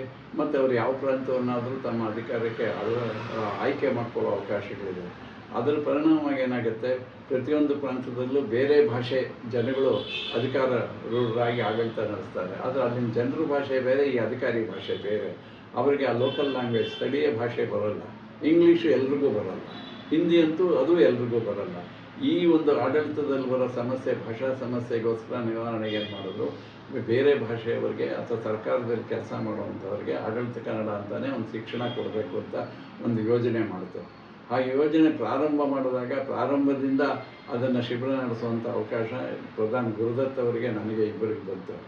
ಆಗ ನಾವೇ ಒಂದು ಪಾಠ ಸಿಲೆಬಸ್ ಮಾಡಿಕೊಂಡು ಪಠ್ಯಕ್ರಮ ಮಾಡಿಕೊಂಡು ನಮ್ಮದೇ ಮೆಥಡಲ್ಲಿ ಪಾಠ ಮಾಡಿದ್ವು. ಅದು ಯಶಸ್ವಿ ಆಯಿತು. ಆನಂತರ ಅದು ಭಾಳ ವರ್ಷ ನಡೀತು. 100 ಶಿಬಿರಗಳು ಮಾಡಿದ್ರು. ತುಂಬ ಜನಕ್ಕೆ ಅನುಕೂಲ ಆಯಿತು. ನಾವು ಅಲ್ಲಿ ಅವನ್ನೇನು ಕಾವ್ಯ ಸಾಹಿತ್ಯ ಭಾಷೆ ಹೋಗಿಲ್ಲ, ವ್ಯವಹಾರದಲ್ಲಿ ಬಳಸೋ ಕನ್ನಡ. ನೋಟಿಫಿಕೇಷನ್ನು, ಟೆಂಡರು, ಮೆಮೊ ಇಂಥದ್ದೆಲ್ಲ ಬರೀಬೇಕಾದ್ರೆ ಹೇಗೆ ಬರೀಬೇಕು, ಪತ್ರ ಬರೆಯೋದು ಹೇಗೆ, ಪತ್ರಕ್ಕೆ ಉತ್ತರ ಕೊಡೋದು ಹೇಗೆ, ಟಿಪ್ಪಣಿ ಬರೆಯೋದು ಹೇಗೆ ಅಂತ ಆಡಳಿತಕ್ಕೆ ಸಂಬಂಧಪಟ್ಟಿದ್ದು. ನಿಜವಾಗ ಅದು ಉಪಯುಕ್ತವಾದ ಶಿಕ್ಷಣ ಆಗಿತ್ತು. ಬಹಳ ಚೆನ್ನಾಗಿ ಉಪಯೋಗಕ್ಕೆ ಬರ್ತಿಲ್ಲ. ಆದರೆ ಯಾವುದೋ ಕಾರಣದಿಂದ ಅದಕ್ಕಾಗಿ ವಿಶೇಷವಾದ ಹಣ ಬಜೆಟ್ ಅಂಗೀಕಾರ ಇತ್ತು. ಆಮೇಲೆ ಕಾಲಾನಂತರದಲ್ಲಿ ಯಾವುದೋ ಕಾರಣದಿಂದ ಅದಕ್ಕೆ ಮೀಸಲು ಹಣವೂ ಇಲ್ಲ, ಆ ಕಾರ್ಯಕ್ರಮಗಳು ನಡೀತಾ ಇಲ್ಲ. ಈಗೆಲ್ಲೋ ಅಲ್ಲೊಂದೆಲ್ಲೋ ನಡೀತಿರ್ಬೋದು, ನನಗೆ ಗೊತ್ತಿಲ್ಲ. ಅದು ಹೆಚ್ಚು ಕಡಿಮೆ ಸ್ಥಗಿತವಾಯಿತು. ನಿಜವಾಗಿ ಅದು ಉಪಯೋಗಕ್ಕೆ ಬರುವಂಥ. ಅದರಿಂದ ಆಡಳಿತ ಕನ್ನಡದಲ್ಲಿ, ವ್ಯಾವಹಾರಿಕ ಕನ್ನಡದಲ್ಲಿ ಅಥವಾ ವಾಣಿಜ್ಯ ಕನ್ನಡದಲ್ಲಿ ಅಂಥ ತರಬೇತಿಗಳು ನಡೀಬೇಕಾದ್ದು ಬಹಳ ಮುಖ್ಯ. ಇವತ್ತಿಗೂ ಅದು ಅವಶ್ಯಕತೆ ಇದೆ. ಸರ್ಕಾರ ಯೋಜನೆ ಮುಂದುವರಿಸಬೇಕು. ಆ ಸಂದರ್ಭದಲ್ಲಿ ಕನ್ನಡೇತರ ಕನ್ನಡ ಕಲಿಸೋದು ನನಗೆ ಪರಿಣಿತಿ ಅಗತ್ಯ ಕಾಣಿಸ್ತು. ಅದು ನೋಡಿದಾಗ ಅನೇಕ ಕೊರತೆಗಳು ಕಾಣಿಸ್ತು. ಉದಾಹರಣೆಗೆ ಇವತ್ತಿಗೂ ವಿದೇಶಗಳಲ್ಲಿ ಹೋದರೆ ವಿದೇಶಿ ಒಬ್ಬ ಒಂದು ವಾರ ಒಂದು ತಿಂಗಳು 2 ತಿಂಗಳು ಸಂಚಾರ ಮಾಡಿದಾಗ ಯಾವುದೇ ಕ್ಷೇತ್ರದಲ್ಲಿ ಟೂರಿಸ್ಟ್ ಗೈಡ್ ಅಂತ ಸಿಗುತ್ತೆ ಸಣ್ಣದು.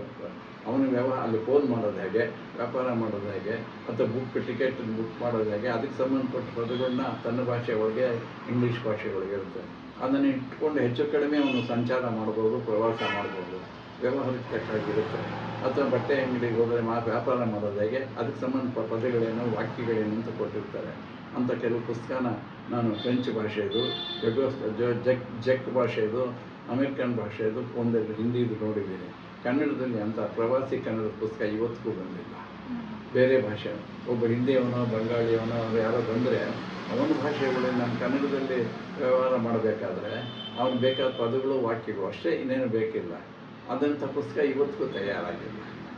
ಅದರಿಂದ ಕನ್ನಡೇತರ ಕನ್ನಡ ಕಲಿಸೋವಾಗ ಏನಾಗುತ್ತೆ ಅಂತಂದರೆ ಅವ್ರಿಗೂ ಆಸಕ್ತಿ ಇರಬೇಕು, ಇವ್ರಿಗೂ ಪಾಂಡಿತ್ಯ ಇರಬೇಕು, ಪ್ರತಿಭೆ ಇರಬೇಕು. ಅವೆರಡೂ ಇಲ್ಲ.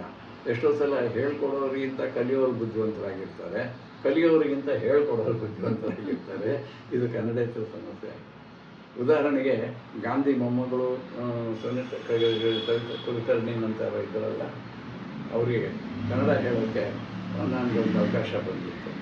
ಆದ್ದರಿಂದ ಹೋದರೆ ಒಂದು ತಿಂಗಳು ಹೇಳಿದೆ, ಆದರೆ ಅವ್ರಿಗೆ ಹೆಚ್ಚು ಆಸಕ್ತಿ ಬರಲಿಲ್ಲ. ಅದೇ ಯಾವುದೋ ಕಾರಣದಿಂದ ಅವರು ಮದ್ರಾಸ್ಗೆ ಹೋಗ್ಬಿಟ್ರು. ಅದರಿಂದ ಅದು ನಿಂತು ಹೋಯಿತು. ಆದರೆ ಅವರು ಅಲ್ಲೇ ಹೋಗಿ ಮುಂದುವರಿಸ್ಬೋದಾಗಿತ್ತು. ಅಲ್ಲಿ ಬೇಕಾದ ಜನ ಸಿಕ್ಕೋದಿಲ್ಲ, ಆದರೆ ಅವ್ರು ಮುಂದುವರಿಸ್ತಿಲ್ಲ, ತಮಿಳು ಕಲಿತು. ಅದರಿಂದ ಅದು ಕಲಿಯೋದ್ರಲ್ಲೂ ಆಸಕ್ತಿ ಇದೆ. ಕನ್ನಡೇತರ ಕನ್ನಡ ಕಲಿಸೋದು ಸುಲಭದ ಕೆಲಸ ಅಲ್ಲ. ಆದರೂ ಸಾಕಷ್ಟು ಜನ ಇವತ್ತು ಕನ್ನಡೇತರ ಕನ್ನಡ ಕಲಿಸಿದ್ದಾರೆ. ಅದರ ಬಗ್ಗೆ ಪುಸ್ತಕಗಳು ಬರೆದಿದ್ದಾರೆ. ಲಿಂಗರಾಜ ಮನೆ ನಮ್ಮ ಇವರು ಬೇಕಾಶರ ಪುಸ್ತಕ, ನಾಗರಾಜರಾವ್ ಅವರೆಲ್ಲ ಒಳ್ಳೆಯ ಪುಸ್ತಕಗಳು ಮಾಡಿದ್ದಾರೆ. ಅಬ್ದುಲ್ ರಹಮಾನ್ ಪಾಷಾ ಅವರೆಲ್ಲ ಕಲಿಸ್ತಾನೂ ಇದ್ದಾರೆ, ಪುಸ್ತಕಗಳು ಬರೆದಿದ್ದಾರೆ. ಆದರೆ ಸಾಲದು. ಮತ್ತು ತನ್ನ 100ಕ್ಕೆ 100ರಷ್ಟು ಸಮರ್ಪಕ ಅಂತ ಹೇಳೋಕ್ಕಾಗಲ್ಲ. ಅದು ನಿಜವಾಗಿ ಅದು ತುಂಬ ಕೆಲಸ ಆಗಬೇಕಾಗಿದೆ. ಇವತ್ತು ಭಾಳ ಅಗತ್ಯ ಆಗಿದೆ. ಪ್ರಯತ್ನಗಳು ನಡೆದಿವೆ, ಅದು ಸಾಕಷ್ಟು ಪ್ರಮಾಣದಲ್ಲಿ ಇಲ್ಲ, ಸಾರ್ಥಕ ರೀತಿಯಲ್ಲಿ ಆಗ್ತಿಲ್ಲ ಅನ್ನೋದು ಮುಖ್ಯವಾದ ಸಂಗತಿ. ಅದ್ರ ಬಗ್ಗೆ ಯಾರೂ ಬೇಡ ಅಂತ ಹೇಳೋರಿಲ್ಲ. ನಿಜವಾಗಿ ಅದರ ಮಹತ್ವ ಎಲ್ಲರೂ ಒಪ್ಕೊಳ್ತಾರೆ, ಪ್ರಯತ್ನಗಳು ಸಾಕಿಲ್ಲ. ಸರ್, ನಿಮ್ಮ ಪುಸ್ತಕ ಗ್ರಂಥಾಲಯವನ್ನು ನೋಡಿದಾಗ ನೀವು ಲಕ್ಷಾಂತರ ಪುಸ್ತಕಗಳನ್ನ ಇಟ್ಕೊಂಡಿರೋದು ಕೂಡ ನೀವು ನನಗೆ ಕೊಟ್ಟಿರೋದು ಕೂಡ ನನಗೆ ನೆನಪು ಬರ್ತಾ ಇದೆ.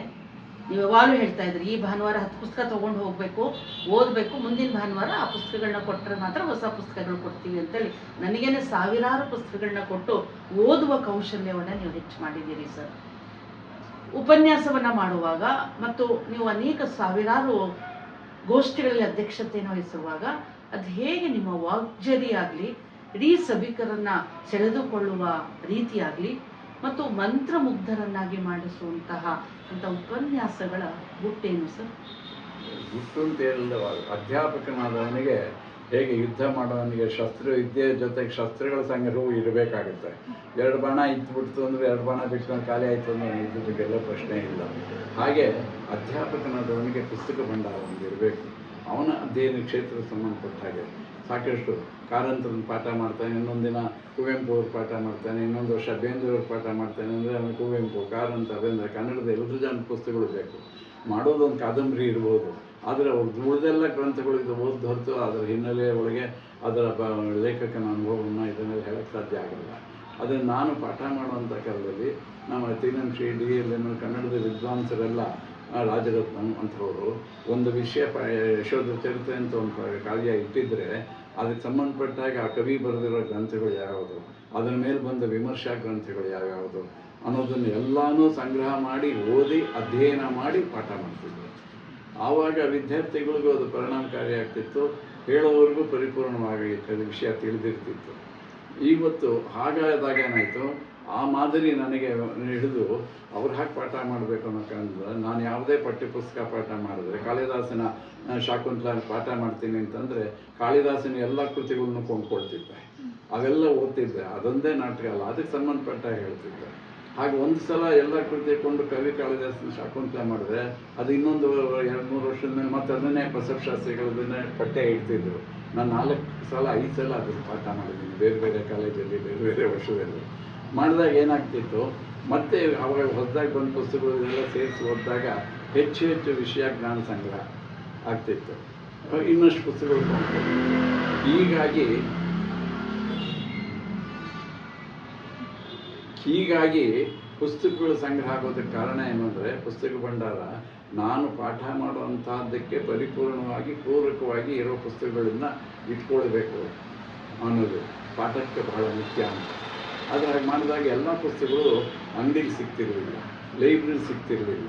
ಅದರಿಂದ ಸಿಕ್ಕದಾಗ ಕೊಂಡ್ಕೋಬೇಕು, ಸಿಗದೇ ಇದ್ದನ್ನು ಪುಸ್ತಕ ಭಂಡಾರದಲ್ಲಿ ನೋಡಿ ಟಿಪ್ಪಣಿ ಮಾಡ್ಕೋಬೇಕು ಅಂತ ಮಾಡ್ಕೊಂಡ್ರೆ, ಅಥವಾ ಸಿಕ್ಕದೇ ಬಂದಿರೋ ಪುಸ್ತಕ ಅಚ್ಚಿನಲ್ಲಿರೋ ಪುಸ್ತಕ ಸಿಕ್ಕಿದಾಗ ಹಳೆಯ ಅಚ್ಚಾದ ಪುಸ್ತಕನ ಜೆರಾಕ್ಸ್ ಮಾಡಿ ಇಟ್ಕೋಬೇಕು ಅಂತ ಹೇಳಿದ್ರಿಂದ ನನ್ನ ಪುಸ್ತಕ ಭಂಡಾರ ಬೆಳೀತು. ಅದರಿಂದ ನಾನು ಪಾಠ ಮಾಡೋದಕ್ಕೆ ಸಂಬಂಧಪಟ್ಟ ಹಾಗೆ ಮತ್ತು ಆ ಲೇಖಕ ಪುಸ್ತಕದ ಬಗ್ಗೆ ಪೂರ್ಣ ವಿಷಯ ತಿಳ್ಕೊಳ್ಬೇಕು ಅಂತ ಮಾಡಿದ ಪ್ರಯತ್ನ ಪರವಾಗಿ ನನ್ನಲ್ಲಿ ಒಂದು 10-20-25 ಸಾವಿರ ಪುಸ್ತಕ ಇದೆ. ಆದರೆ ಸಾವಿರಾರು ಇದೆ, ಲಕ್ಷಾಂತರ ಇದೆ, ಕನ್ನಡದ ಎಲ್ಲ ಪುಸ್ತಕಗಳು ಇದೆ, ಯಾರೆಲ್ಲದೆ ಇರೋ ಪುಸ್ತಕ ಇವರಲ್ಲಿದೆ. ಯಾವಾಗ ಕೆಲಸಕ್ಕೆ ಇಂಥ ಉತ್ಪ್ರೇಕ್ಷೆ ಮಾತುಗಳು, ಗೊತ್ತಿಲ್ಲದೆ ಹೇಳಿದ ಮಾತುಗಳು ಎಲ್ಲ ಕಡೆ ಜಗಜ್ಜನಿತವಾಗಿದೆ, ಅದಕ್ಕೇನು ಬೆಲೆ ಇಲ್ಲ. ನಾನು ಒಬ್ಬ ಅಧ್ಯಾಪಕನಾಗಿ ಪಾಠ ಮಾಡುವಾಗ ಅದಕ್ಕೆ ಬೇಕಾದ ಪುಸ್ತಕಗಳನ್ನ 50 ವರ್ಷದಲ್ಲಿ ಸಂಗ್ರಹ ಮಾಡ್ಕೊಂಡು ಬಂದಿದ್ದರಿಂದ ನನ್ನದೇ ಅದೊಂದು ಪುಸ್ತಕ ಭಂಡಾರ ಇದೆ. ಅಲ್ಲಿ ಸಾಕಷ್ಟು ಆಕರ ಗ್ರಂಥಗಳು ಇವತ್ತು ವಿಶ್ವವಿದ್ಯಾಲಯದಲ್ಲಿ ಸಿಗದೇ ಇರುವಂಥದ್ದು, ಅಂಗಡಿಗಳಲ್ಲಿ ಸಿಗದೇ ಇರುವಂಥ ಅಥವಾ ಅನೇಕ ಕಾಲೇಜ್ ಲೈಬ್ರರಿ ಸಿಗದೇ ಇರುವಂಥ ಪುಸ್ತಕ ಒಂದು ಕಾಲದಲ್ಲಿ ಸಂಗ್ರಹಿಸಿದ್ರಿಂದ ನನ್ನಲ್ಲಿದೆ ಅಷ್ಟೇ.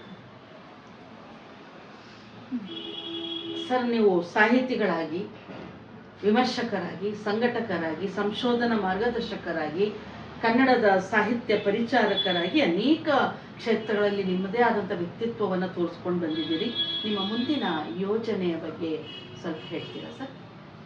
ಯೋಜನೆ ಏನಿರೋದು, ಅಧ್ಯಾಪಕನಿಗಿರೋದು ಓದು ಬರಹ ಎರಡೇ ಜೀವನದುದ್ದಕ್ಕೂ. ವೃತ್ತಿಯೊಳಗೆ ಸಂಬಳ ತಗೊಳ್ಳೋ ಉದ್ಯೋಗದ ಹಿನ್ನೆಲೆ ಒಳಗೆ ರಿಟೈರ್ಮೆಂಟ್ ನಿವೃತ್ತಿ ಸಿಕ್ಕಬಹುದು. ಆದರೆ ಅಧ್ಯಯನಕ್ಕೆ ಅಭ್ಯಾಸಕ್ಕೆ ಒಂದು ಸಲ ಮೇಷ್ಟ್ರಾದರೆ ಒಂದು ಸಾಯೋವರೆಗೂ ಮೇಷ್ಟ್ರ. ಅದರಿಂದ ನಾನು ಇವತ್ತು ಅಧ್ಯಾಪಕ ಅಂತ ವೃತ್ತಿ ಇಲ್ಲದೆ ಇರ್ಬೋದು. ಆದರೆ ನಿಜವಾಗಿ ಆವಾಗ ನಾನೇನು ನನಗೆ ಗೊತ್ತಿದ್ದ ತಿಳುವಳಿಕೆ ಉಳಿದವ್ರು ಹೇಳ್ತಿದ್ದೆ, ಅವರೆಲ್ಲ ಫೀಸ್ ಕೊಟ್ಟು ಸೇರಿರೋ ವಿದ್ಯಾರ್ಥಿಗಳಾಗಿದ್ದರು. ಈಗಿನ ಬರೋರು ಆಗದೇ ಇರ್ಬೋದು. ಆದರೆ ಕಲಿಯೋ ದೃಷ್ಟಿಯಲ್ಲಿ ಅವರು ವಿದ್ಯಾರ್ಥಿಗಳೇ, ಕಲಿಸೋ ದೃಷ್ಟಿಯಲ್ಲಿ ನಾನು ಮೇಷ್ಟ್ರೆ. ಕಾರಣ ಏನು ಅಂದರೆ, ಕಲಿಸುವಂಥ ಅವಕಾಶ ನನಗೆ ಯಾಕೆ ಸಿಕ್ಕಿದೆ ಅಂದರೆ, ನಾನೊಂದು 50 ವರ್ಷದಿಂದ ಓದಿದ್ದೀನಿ ಒಂದಷ್ಟು. ನನ್ನಲ್ಲಿ ತಿಳ್ಕೊಳ್ಳೋಕ್ಕೆ ಬರೋರು, ಕಲಿಯೋಕ್ಕೆ ಬರೋರು ಅವ್ರಿಗೆ 50 ವರ್ಷವೇ ಆಗಿಲ್ಲ. ಅದರಿಂದ ಅವರ ಕಾಲಾವಧಿ ದೃಷ್ಟಿ ಒಳಗೆ, ಅಧ್ಯಯನದ ಮಿತಿ ದೃಷ್ಟಿಯಿಂದ ಅವ್ರು ತಿಳ್ಕೊಳ್ಳೋ ಪರಿಸ್ಥಿತಿ ಒಳಗಿದ್ದಾರೆ, ನಾನು ತಿಳಿಸೋ ಪರಿಸ್ಥಿತಿ ಇದ್ದೀನಿ. ನಾನೊಂದರಲ್ಲ ಈ ವರ್ಗದವರೆಲ್ಲ ಈ ವರ್ಗಕ್ಕೆ ಸೇರ್ತಾರೆ. ಅದರಿಂದ ಏನಾಗಿದೆ, ಅಧ್ಯಾಪಕ ಯಾವಾಗಲೂ ಅಧ್ಯಾಪಕನಾಗಿ ಇರಬೇಕು. ಯಾಕೆಂದರೆ ಅನುಭವ ಅನ್ನೋದು ಎಲ್ರಿಗೂ ಸಿಕ್ಕೋಲ್ಲ. 50 ವರ್ಷದ ಅನುಭವ ಅಂತ ಒಬ್ಬನು 50 ವರ್ಷ ಬಾಳಿದ್ರೆ ಸಿಗುತ್ತೆ ಹೊರತು ಬಯಸಿದ್ರೆ ಸಿಕ್ಕೋದಿಲ್ಲ. ಇವತ್ತು ವೆಂಕಟಾಚಲ ಶಾಸ್ತ್ರಿಗಳಂಥ ಅನುಭವದ ಪಾಂಡಿತ್ಯನ ಉಳಿದವರು ಕಾಸ್ಕೊಟ್ಟು ಕೊಂಡ್ಕೊಳ್ಳೋಕ್ಕಾಗಲ್ಲ. ಅಥವಾ ನಾನು ಅವ್ರ ಹಾಗೆ ಪಂಡಿತನಾಗಿ ಬಿಡ್ತೀನಿ ಅಂತ ಹೊರಟ್ರೆ ಆಗಲ್ಲ, ಇನ್ನು 50 ವರ್ಷ ಓದಬೇಕಾಗುತ್ತೆ. ಅಂಥವ್ರ ಜ್ಞಾನನ ಬಳಸ್ಕೋಬೇಕು. ಆದರೆ ನಮಗೆ ತಿಳಿದಷ್ಟು ಹೇಳಬೇಕು. ನಮ್ಮ ಪರಂಪರೆ ಒಳಗೆ ಮಾತಿದೆ, ವಿದ್ಯೆ ಕಲಿತವನು ಇನ್ನೊಬ್ಬನಿಗೆ ಹೇಳ್ಕೊಡೋದಿದ್ರೆ ಅವನು ಬ್ರಹ್ಮರಾಕ್ಷಸ ಆಗ್ತಾನೆ ಅಂತ. ಬೇತಾಳನ ಬರ್ಜಿ ಜೊತೆ ಕಥೆಯಲ್ಲಿ ಬರುತ್ತೆ. ಅದರಿಂದ ನಮ್ಗೆ ತಿಳಿದಿದ್ದನ್ನು ಕೇಳಿದವರಿಗೆ ಹೇಳಬೇಕಾದ್ದು ನಮ್ಮ ಕರ್ತವ್ಯ ಅಂತ ಹೇಳಿ, ಆ ಕಾರಣದಿಂದ ಇವತ್ತಿಗೂ ಯಾರೋ PhD ಮಾಡೋರು ಅಥವಾ ಇನ್ನೇನೋ ಗೊತ್ತಿಲ್ಲದವ್ರು ಬಂದಾಗ ಅಥವಾ ಏನೋ ಒಂದು ಮುಂದೆ ಬರ್ಕೊಡಿ ಅಂದಾಗ ನಾನು ಬರೀ ಪರಿಚಾರಕತ್ವ ಸೇವೆ ಮಾಡ್ತಾ ಇದ್ದೇನೆ ಹೊರತು ನಾನು ಅದರೊಳಗೇನು ಮಾರ್ಗದರ್ಶನಾಗಿ, ದಿಗ್ದರ್ಶಿಯಾಗಿ, ಪಂಡಿತನಾಗಿ ಯಾವ ಕೆಲಸವೂ ಸಾಧನೆ ಮಾಡ್ತಾಯಿಲ್ಲ. ಅದರಿಂದ ನಾನು ಸಾಹಿತ್ಯ ರಾಜರತ್ನವೂ ಹಾಗೆ ವಿದ್ಯಾರ್ಥಿಗಳಿಗೆ ಅನುವಾಗಿ, ಮಕ್ಕಳಿಗೆ ಅನುಗುಣವಾಗಿ ಉಳಿದವ್ರ ತಕ್ಕ ಹಾಗೆ ಟೀಕೆಗಳು, ಟಿಪ್ಪಣಿಗಳು, ಸಣ್ಣ ಪುಸ್ತಕಗಳು, ದೊಡ್ಡ ಕಥೆಗಳು ಬರೆದ್ರು, ಭಾಷಣಗಳು ಮಾಡಿದ್ರು. ಎಲ್ಲ ಧರ್ಮೀಯರಿಗೂ ಭಾಷಣ ಮಾಡಿದ್ರು. ಮಸೀದಿ ಒಳಗೆ ಭಾಷಣ ಮಾಡಿದ್ದಾರೆ, ಚರ್ಚಲ್ಲಿ ಭಾಷಣ ಮಾಡಿದ್ದಾರೆ, ದೇವಸ್ಥಾನದಲ್ಲಿ ಮಾಡಿದ್ದಾರೆ, ಆ ಶಾಲೆಗಳಲ್ಲಿ ಮಾಡಿದ್ದಾರೆ. ಅವರಂತಹ ಸರ್ವ ಧರ್ಮ ಸಮನ್ವಯದ ವ್ಯಕ್ತಿ ಇನ್ನೊಬ್ಬರಿಲ್ಲ. ಇದು ನಮ್ಮ ಪ್ರತಿಯೊಬ್ಬ ಅಧ್ಯಾಪಕನಿಗೂ ಅದು ಆದರ್ಶ, ನನಗೂ ಅದೇ ಆದರ್ಶ. ಹಾಗಾಗಿ ಎಲ್ಲೆಲ್ಲ ಬೇರೆ ಬೇರೆ ವಿಷಯಗಳನ್ನು ಓದಿ ಬೇರೆ ಒಂದು 4 ಮಾತುಗಳನ್ನ ಇವತ್ತು ಮಾತಾಡ್ತಾ ಇದ್ದೀನಿ, ಬರೀತಾ ಇದ್ದೀನಿ. ಅದಕ್ಕೆ ಕಾರಣ ಅಧ್ಯಾಪಕನಾಗಿ ನಮ್ಮ ಋಣ ಯಾವಾಗಲೂ ಮುಗಿಯೋಲ್ಲ, ತೀರಿಸಬೇಕಾದಿರುತ್ತೆ. ಎಲ್ಲ ಸ್ನೇಹಿತರೆ ಮತ್ತು ಕನ್ನಡಾಭಿಮಾನಿಗಳೇ, ಗುರು ಬ್ರಹ್ಮ, ಗುರು ವಿಷ್ಣು, ಗುರು ಮಹೇಶ್ವರರ ರೀತಿಯಲ್ಲೇ ಇರ್ತಕ್ಕಂಥ ನನ್ನ ಪೂಜ್ಯ ಗುರುಗಳಾಗಿರ್ತಕ್ಕಂಥ ಪ್ರೊಫೆಸರ್ G. ಅಶ್ವತ್ಥನಾರಾಯಣ ಸರ್ ಅವರ ಜೊತೆ ಅನೇಕ ಸಾಹಿತ್ಯದ ಮಾತುಕತೆಗಳನ್ನು ಆಡಿದ್ದು ನನಗೆ ಅವರ ಶಿಷ್ಯರು ಅಂತ ಅನಿಸ್ಕೊಳ್ಳೋಕ್ಕೆ ದೊಡ್ಡ ಹೆಮ್ಮೆ ಅಂತ ಅನಿಸ್ತಾ ಇದೆ. ಅವ್ರ ಮಟ್ಟಿಗೆ ನಾವು ಹೋಗ್ತೀವೋ ಇಲ್ಲೋ ಗೊತ್ತಿಲ್ಲ, ಆದರೆ ಅವ್ರು ಕೊಟ್ಟಿರ್ತಕ್ಕಂಥ ಜ್ಞಾನದ ಮೂಲಕ ನಾವು ಇವತ್ತು ಸಾರ್ಥಕ್ಯವನ್ನು ಪಡ್ಕೊಂಡಿದ್ದೀವಿ ಅಂತಕ್ಕಂಥ ಕೃತಜ್ಞತಾ ಭಾವನ ಸರ್ ಅವರ ಪಾದಕಮಲಗಳಿಗೆ ನಾನು ಅರ್ಪಿಸುತ್ತಾ, ಗುರು ಶಿಷ್ಯ ಸಂಬಂಧದಲ್ಲಿ ಬಸವಣ್ಣನವರು ಒಂದು ಮಾತನ್ನು ಹೇಳ್ತಾರೆ, ಯಾವಾಗಲೂ ಗುರುಗಳು ಶಿಷ್ಯರನ್ನ ಒಲುಮೆಯಿಂದ ನೋಡ್ಕೊಂಡಾಗ ಮಾತ್ರ ಆ ಒಂದು ಆಶೀರ್ವಾದ ಶಿಷ್ಯರಿಗೆ ಸಿಗ್ಲಿಕ್ಕೆ ಸಾಧ್ಯತೆ ಇದೆ ಅಂತ.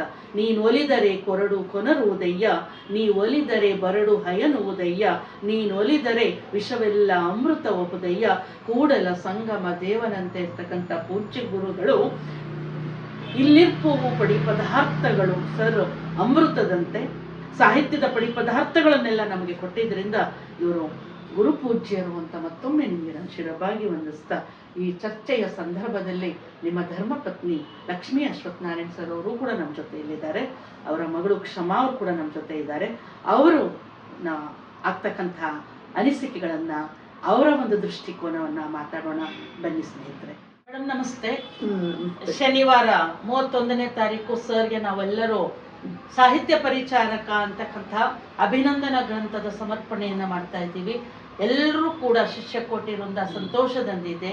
86 ವರ್ಷದ ಚಿರ ಯುವಕ ಅಶ್ವತ್ಥನಾರಾಯಣ್ ಸರ್, 85 ವರ್ಷದ ಕುಮಾರಿ ಲಕ್ಷ್ಮೀ ಮೇಡಮ್, ನೀವು ಸಾಹಿತಿ ದಂಪತಿಗಳು ಅಂತ ಹೇಳಿ ನಮ್ಗೆಲ್ರಿಗೂ ಕೂಡ ನೀವು ಚಿರಪರಿಚಿತರು. ಈ ಸಂದರ್ಭದಲ್ಲಿ ನೀವು ಅವರ ಪತ್ನಿಯಾಗಿ ನಿಮಗೆ ಏನು ಅನಿಸ್ತಾ ಇದೆ ಮೇಡಮ್?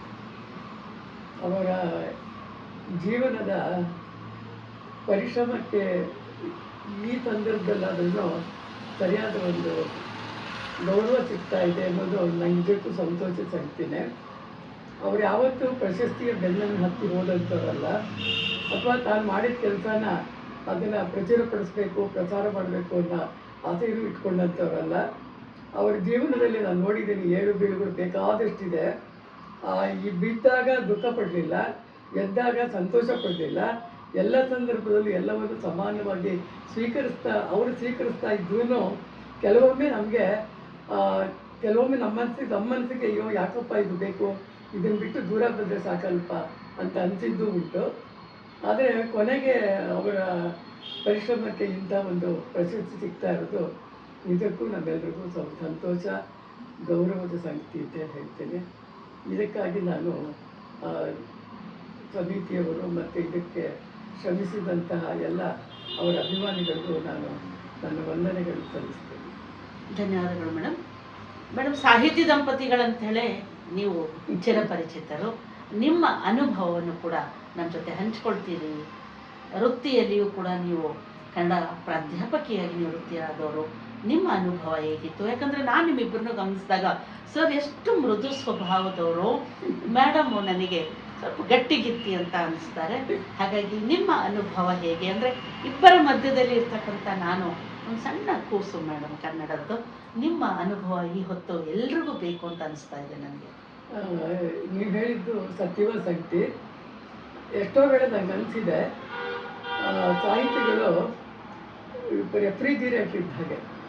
ಅವ್ರ ಹತ್ರ ಏನು ವಿಷಯ ಎಂಥದೇ ಬರಲಿ ಅದು ಅಲ್ಲಿ ತಣ್ಣಗಾಗ್ಬಿಡುತ್ತದು. ನನಗೆ ಆ ಥರ ಮನೋವೃತ್ತಿ ಇಲ್ಲ. ನನಗೆ ಒಂದು ರೀತಿಯಲ್ಲಿ ದ್ರೌಪದಿ ಥರ ಹೊತ್ತುರಿಯುತ್ತೆ. ತಕ್ಷಣವೇ ಅದಕ್ಕೆ ಉತ್ತರ ಕೊಡಬೇಕು ಅನ್ಸುತ್ತೆ, ಅದನ್ನು ಸಮರ್ಥಿಸಬೇಕು ಅನ್ಸುತ್ತೆ, ಅದನ್ನು ಹೀಗೆಳಿಬೇಕು ಅನ್ಸುತ್ತೆ ಸರಿ ಇಲ್ಲದೆ ಇದ್ದರೆ. ಅದನ್ನು ಪ್ರೊಟೆಸ್ಟ್ ಮಾಡುವಂಥ ಮನೋಭಾವ ನನ್ನಲ್ಲಿದೆ. ಅದನ್ನು ಅವರಷ್ಟು ವಹಿಸ್ತರ ಸ್ವೀಕರಿಸುವಂಥ ಮನೋಭಾವ ನನ್ನಲ್ಲಿಲ್ಲ. ಆದರೆ ಅನಿಸ್ಬೋದು ಎಲ್ರಿಗೂ ಈ ವಿರುದ್ಧ ಪ್ರಕೃತಿಯವರು ಇಷ್ಟು ವರ್ಷ ಹೇಗಿದ್ದಾರೆ ಅಂತ. ಆದರೆ ಏನಾಗಿದ್ದರೆ ನಮ್ಮಲ್ಲಿದ್ದಲ್ಲೂ ನಾವಿಬ್ಬರನ್ನೇ ಒಂದು ಇದು ಡಿಸಿಷನ್ಗೆ ಬಂದುಬಿಟ್ಟಿದ್ವಿ. ಅವರವ್ರ ದಾರಿ ಅವ್ರವ್ರಿಗೆ, ಯಾರ ದಾರಿಗೆ ಯಾರು ಅಡ್ಡ ಬರಬೇಡ, ಅವ್ರವ್ರ ದಾರಿ ಅವ್ರವ್ರಿಗೆ ಅಂತ ಮಾತ್ರಕ್ಕೆ ನಮ್ಮ ಸಾಂಸಾರಿಕ ಜೀವನ ಹಾಳಾಗೋಗಿದೆ, ಕೆಟ್ಟೋಗಿದೆ ಅಂತ ಅರ್ಥ ಅಲ್ಲ. ನಾವು ಎಜುಕೇಟೆಡ್ ಆಗಿ ಪ್ರತಿಯೊಬ್ಬರೂ ಅವರವರ ಅಭಿಪ್ರಾಯವನ್ನು, ಅವರವರ ಅಭಿಮಾನವನ್ನು, ಆಸಕ್ತಿಯನ್ನು ಗೌರವಿಸಬೇಕು. ಆ ಕಾರಣದಿಂದ ನಾವು ಒಂದು ಮಾತಾಡೋದಾದರೆ ಇದು ಯಾವ ಪ್ಯಾರಲಲ್ ಲೈನ್ಸ್ ನೆವರ್ ಬೀಟ್ ಅಂತ ಹೇಳಿ ಒಂದು ಇಂಗ್ಲೀಷಲ್ಲಿ ಗಾದೆ ಇದೆ. ಆ ಥರನೇ ನಮ್ಮಲ್ಲಿ. ಅಂದರೆ ಈಗ ಯಾವ್ದು ನಮ್ಮಿಬ್ಬರ ಗುರಿನೂ ಒಂದೇ. ಆ ಗುರಿಯನ್ನು ಸಾಧಿಸಬೇಕಾದ್ರೆ ನಾವು ಎರಡು ಬೇರೆ ಹಳಿಗಳಲ್ಲಿ ಹೋಗ್ತಾ ಇದ್ದೀವಿ. ರೈಲು ಎರಡು ಹಳಿಗಳಲ್ಲಿ ಹೋದ್ರೇ ಅದು ತನ್ನ ಗಮ್ಯಸ್ಥಾನವನ್ನು ಅದು ಮುಟ್ಟೋ ಸಾಧ್ಯ. ಹಾಗಾಗಿ ಅವ್ರದ್ದು ದಾರಿಯಲ್ಲಿ ಬೇರೆ ಬರ್ತಾರೆ, ನನ್ನ ದಾರಿ ನಾನು ಬರ್ತೀನಿ. ನಾವಿಬ್ಬರು ಒಬ್ಬರ ದಾರಿಗೊಬ್ಬರು ಅಡ್ಡವಾಗಿಲ್ಲ. ಆದರೆ ಗುರಿ ಇಬ್ಬರದು ಒಂದೇ, ಆ ದಾರಿ ಬೇರೆ ಅಷ್ಟೇ. ಹಾಗಾಗಿ ನಮ್ಮಲ್ಲಿ ವೈಮನಸ್ಯಕ್ಕಾಗಲಿ ಜಗಳಕ್ಕಾಗಲಿ ಯಾವುದಕ್ಕೂ ಅವಕಾಶ ಇಲ್ಲ. ನಾನು ಹೇಳಿದ್ದೇನೆ ಅವರು ಕೇಳಿಸ್ಕೊತಾರೆ, ಅವ್ರು ಹೇಳಿದ್ರು ನಾನು ಕೇಳಿಸ್ಕೊತೀನಿ, ಅವ್ರು ನಾನು ಹೇಳಿದ್ರನ್ನ ತಣ್ಣಗೆ ಕೇಳಿಸ್ಕೊತಾರೆ, ಅವ್ರು ಹೇಳಿದ್ರನ್ನ ನಾನು ಸ್ವಲ್ಪ ಬಿಸಿಯಾಗಿ ಕೇಳಿಸ್ಕೊತೀನಿ. ಅಷ್ಟೇ ನಮಗಿಬ್ಬರ ವ್ಯತ್ಯಾಸ. ನೋಡಿದ್ರ ಪ್ರೇಕ್ಷಕರೊಂದ ಶಿಷ್ಯಂದರೆ ಮೃದುತ್ವದ ಮತ್ತು ಗಟ್ಟಿಗಿತ್ತಿಯ ಇಬ್ಬರ ಒಂದು ಸಮ್ಮಿಳನ ನಮ್ಮಂಥ ಯುವಕರಿಗೆ ಬಹಳ ಸಂತೋಷ ತಂದುಕೊಡ್ತಕ್ಕಂಥದ್ದು. ಹರಿಹರ ಸದಾ ಹೇಳ್ತಕ್ಕಂಥ ಒಂದು ಮಾತೇನು ಅಂದರೆ, ಸತಿಪತಿಗಳಿಂದ ಒಂದಾದ ಭಕ್ತಿ ಹಿತಮಪ್ಪದು ಶಿವನಿಗೆ ಅಂಥೇಳಿ. ನಾನೇನಾದ್ರು ಶಿವನನ್ನು ನೋಡಿದರೆ ಈ ಸತಿಪತಿ ದಂಪತಿಗಳ ಜೊತೆಯಲ್ಲಿ ಅಂಥೇಳಿ ನಿಮ್ಗೆ ಹೇಳಲಿಕ್ಕೆ ಖುಷಿ ಪಡ್ತಾ ಇದ್ದೀನಿ.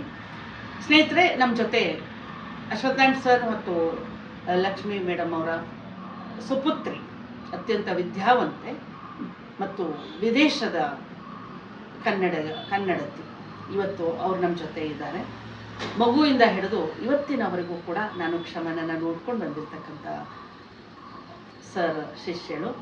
ಬಹಳ ಒಳ್ಳೆಯ ಕನ್ನಡದ ಮಾತುಗಾರಿಕೆಯನ್ನು ಪಡ್ಕೊಂಡಿರ್ತಕ್ಕಂಥ ಕ್ಷಮ, ಶ್ರೀಮಂತ ಸಂಸ್ಕೃತಿಯ ಗೃಹಿಣಿ. ಈಗ ಈ ಅಭಿನಂದನಾ ಸಮಾರಂಭವನ್ನು ಕುರಿತು ನಿಮ್ಗಾಗ್ತಕ್ಕಂಥ ಕೆಲವೊಂದು ಅನಿಸಿಕೆಗಳನ್ನು ನಮ್ಮ ಜೊತೆ ಹಂಚ್ಕೊಳ್ತೀರಿ ಅಂಥೇಳಿ ನಾನು ವಿದೇಶಿ ಕನ್ನಡಿಗಳಾದಂತಹ ಕ್ಷಮನಲ್ಲಿ ಕೇಳ್ಕೊಳ್ತೀನಿ. ಸ್ನೇಹಿತರೆ, ನಮ್ಮ ಜೊತೆ ಇವತ್ತು ಪ್ರೊಫೆಸರ್ ಅಶ್ವತ್ಥನಾರಾಯಣ್ ಸರ್ ಮತ್ತು ಲಕ್ಷ್ಮೀದೇವಿಯವರ ಸುಪುತ್ರಿ ವಿದೇಶಿ ಕನ್ನಡಿಗರು ಕ್ಷಮಾ ನಮ್ಮ ಜೊತೆ ಇದ್ದಾರೆ. ಈ ಸಮಾರಂಭವನ್ನು ಕುರಿತು ಮಾತಾಡ್ಬೇಕಂತ ಹೇಳಿ ನಾನು ಕೇಳ್ಕೊಳ್ತೀನಿ. ಕ್ಷಮಾ. ಥ್ಯಾಂಕ್ಸ್ ಶೀಲಾ ಅವರೇ. 27 ವರ್ಷ ನಾನು US ಅಲ್ಲಿದ್ದು ಇವಾಗ ಈ ಥರ ಒಂದು ಸಮಾರಂಭಕ್ಕೆ ನಂಗೆ ಬರೋಕ್ಕೆ ಅನುಕೂಲ ಆಗಿ ಬರೋದು ತುಂಬ ಖುಷಿಯಾದ ವಿಷಯ. ಎಲ್ಲದಕ್ಕಿಂತ ಹೆಚ್ಚಾಗಿ ಕನ್ನಡ ಪಂಡಿತರ ಮಗಳಾಗಿ, ಪ್ರೊಫೆಸರ್ಗಳ ಮಗಳಾಗಿ ಹುಟ್ಟಿದಾಗಿಂದ ಕನ್ನಡದಲ್ಲೇ ಇದ್ದು ಕನ್ನಡ ಸಾಹಿತ್ಯ ನೋಡಿ ಪುಸ್ತಕಗಳ ಜೊತೆಗೆ ಬೆಳೆದು ನಾನು ಅಮೇರಿಕಾಗೆ ಹೋದಾಗ ಫಸ್ಟ್ ನನಗೆ ಕಲ್ಚರ್ ಶಾಕ್ ಆಗಿದ್ದು ಕನ್ನಡ ಇಲ್ಲದೆ ಇರೋದು. ಸೊ ಕನ್ನಡ ಇಲ್ಲದೆ ಇರೋದು ಒಂದೇ ಅಲ್ಲ, ಆ ಒಂದು ಊಟ ಮಾಡಬೇಕಾದ್ರೆ, ತಿಂಡಿ ತಿನ್ಬೇಕಾದ್ರೆ ಕನ್ನಡದ ಒಂದು ಸಂಭಾಷಣೆ, ಅದರದ್ದು ಒಂದು ಡಿಸ್ಕಷನ್ ನಡೀತಾ ಇದ್ದಿದ್ದು, ಅದು ಅಲ್ಲಿ ಒಂಥರ ಹೋಗಿದ ತಕ್ಷಣ ಏನೂ ಇಲ್ಲದೆ ಇರುವಂಗೆ ಆಗೋಗಿತ್ತು. ಸೊ ಆದ್ರೂ ಅದರಲ್ಲೂ ಕನ್ನಡ ಕನ್ನಡ ಜನದ ಜೊತೆ ಅಲ್ಲಿ ಬೆರೆತು ಹೆಂಗೋ ನನ್ನ ಮಟ್ಟಿಗೆ ಒಂದು ಕನ್ನಡ ಮೇಂಟೈನ್ ಮಾಡೋದು, ಅದು ಒಂದು ಮಾಡೋದಾಗಿತ್ತು.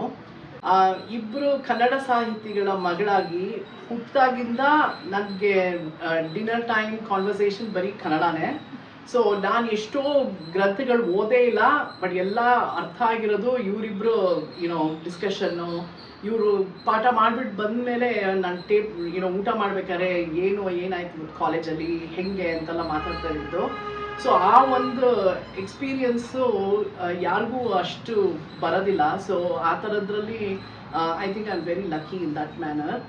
ಸೊ ಈ ಒಂದು ಸಮಾರಂಭದಲ್ಲಿ ಅಣ್ಣನಿಗೆ, ಅನಾಜಿ ಅವ್ರಿಗೆ ಗೌರವ ಮಾಡ್ತಾ ಇರೋದು it is a very special occasion. ಯಾಕೆ ಅಂದರೆ ಮಗಳಾಗಿ ಅವ್ರ ಮೇಲೆ ಗೌರವ, ಅವ್ರು ಮಾಡೋ ಒಂದು ಪಾಠಕ್ಕೆ, ಅವ್ರದ್ದು ಲೆಕ್ಚರರ್ ಆಗಿರೋದಕ್ಕೆ, ಅದಕ್ಕೆಲ್ಲ ಒಂದು ಪ್ರೀತಿ ವಿಶ್ವಾಸ ನನಗೆ ಸ್ವಾಭಾವಿಕವಾಗಿ ಬರುತ್ತೆ. ಆದರೆ ಈ ಥರ ಇಲ್ಲಿ ಅಣ್ಣನಿಗೆ ಈ ಒಂದು ಟೈಮ್ನಲ್ಲಿ ನಾವು ಗೌರವ, ನಮ್ಮ ಪ್ರೀತಿ ವಿಶ್ವಾಸ ಅದೆಲ್ಲ ಸ್ವಾಭಾವಿಕ, ಮನೆಯವರು ಅಲ್ವಾ, ಅದು ತುಂಬ ಸ್ವಾಭಾವಿಕ. ಆದರೆ ಶಿಷ್ಯರು, ಇಷ್ಟು ವರ್ಷಗಳಿಂದ ಅಣ್ಣನಿಗೆ ಗೊತ್ತಿರೋರು, ಹೊಸದಾಗಿ ಪರಿಚಯ ಆಗಿರೋರು ಎಲ್ಲರೂ, ಅದಲ್ಲದೆ ಕನ್ನಡ ಅಭಿಮಾನಿಗಳು ಎಲ್ಲರೂ ಜೊತೆಗೆ ಗೂಡಿ ಈ ಒಂದು ಸಮಾರಂಭ ಮಾಡಿ ಅಣ್ಣನ್ನ, ಅವರ ಗ್ರಂಥಗಳನ್ನ, ಅವರ ಸಾಹಿತ್ಯದ ಎಕ್ಸ್ಪರ್ಟೀಸ್ನ ತುಂಬ ಒಂಥರ ಜೊತೆಯಲ್ಲಿ ಬಂದು ಸಂತೋಷವಾಗಿ ಒಳ್ಳೆ ಸಂಭ್ರಮದಿಂದ ಆಚರಿಸ್ತಾ ಇರೋದು ತುಂಬಾ ದೊಡ್ಡ ವಿಷಯ. ಅದು ನಾವೇ ಮಾಡಿದ್ರು ಇಷ್ಟು ಮಾಡೋಕ್ಕಾಗ್ತಿತ್ತೋ ಇಲ್ಲೋ ಗೊತ್ತಿಲ್ಲ. ಸೊ ಆದ್ದರಿಂದ ಈ ಥರ ಒಂದು ಮಾಡಿದ್ದ ಸಮಿತಿ, ಆಮೇಲೆ ಶೀಲಾ ಆಂಟಿ, ಇವರೆಲ್ಲರ ಸಪೋರ್ಟು, ಅವರ ಎಂಕರೇಜ್ಮೆಂಟಿಂದ ಇದು ಒಂದು ನಡೀತಾ ಇರೋದು. ಅದಕ್ಕೆ ಬರಲೇಬೇಕು ಅಂತ ಬಂದಿದ್ದೀನಿ. ನನ್ನ ಪ್ರೊಫೆಷನಲ್ಲಿ ನಾನು PhD ಜಿನೋಮಿಕ್ಸ್ ಇದರಲ್ಲಿ ಸೈಂಟಿಸ್ಟ್ ಆಗಿ ಜಿನೋಮಿಕ್ಸ್ ಲ್ಯಾಬೊರೇಟರಿ ಡೈರೆಕ್ಟರ್ ಆಗಿದ್ದೆ ನಾನು. ಆದರೆ ಇವಾಗ ಈ ಒಂದು ಸಾಹಿತ್ಯದ ಕಂಪನ ಬೀರಕ್ಕೆ, ಇಲ್ಲಿ ಒಂದು ಅದರದ್ದು ಒಂದು ಎಂಜಾಯ್ ಮಾಡೋಕ್ಕೆ ಬರೋದು, ಆ ಫೀಲಿಂಗೇ ಕಂಪ್ಲೀಟ್ಲಿ ಡಿಫ್ರೆಂಟ್. ಯಾಕಂದರೆ ಸೈಂಟಿಫಿಕ್ ಅದರಲ್ಲೂ ಒಂಥರ ಜಾಯ್ ಇದೆ, ಅದೇ ಒಂಥರ ಇದು. ಆದರೆ ಸಾಹಿತ್ಯದಲ್ಲಿರೋ ಜಾಯೇ ಒಂಥರ ಬೇರೆ ಥರ. ಸೊ ಇದು ಒಂಥರ I am coming back home ಅನ್ನೋ ಒಂದು ಫೀಲಿಂಗ್ ಬರುತ್ತೆ. And this is literally true because ನಾನು I am home. So this is really nice to be a part of this. Thank you. ಧನ್ಯವಾದಗಳು ಕ್ಷಣ. ಸ್ನೇಹಿತರೆ, 31/1/26 ಶನಿವಾರ ಬೆಳಿಗ್ಗೆ 9:30 ಗಂಟೆಗೆ ಜಯನಗರ 4ನೇ ಬ್ಲಾಕ್ನಲ್ಲಿ ಇರ್ತಕ್ಕಂಥ ವಿಜಯ ಕಾಲೇಜಿನ ಸಭಾಂಗಣದಲ್ಲಿ ಈ ಲೋಕಾರ್ಪಣಾ ಕಾರ್ಯಕ್ರಮ, ಎಲ್ಲಕ್ಕಿಂತ ಹೆಚ್ಚಾಗಿ ಅಭಿನಂದನಾ ಸಮಾರಂಭವನ್ನು ನಾವೆಲ್ಲರೂ ಏರ್ಪಡಿಸಿದ್ದೀವಿ.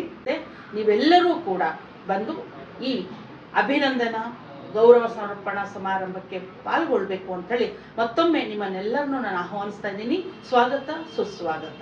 ಎಲ್ರಿಗೂ ಮತ್ತೊಮ್ಮೆ ಧನ್ಯವಾದಗಳು.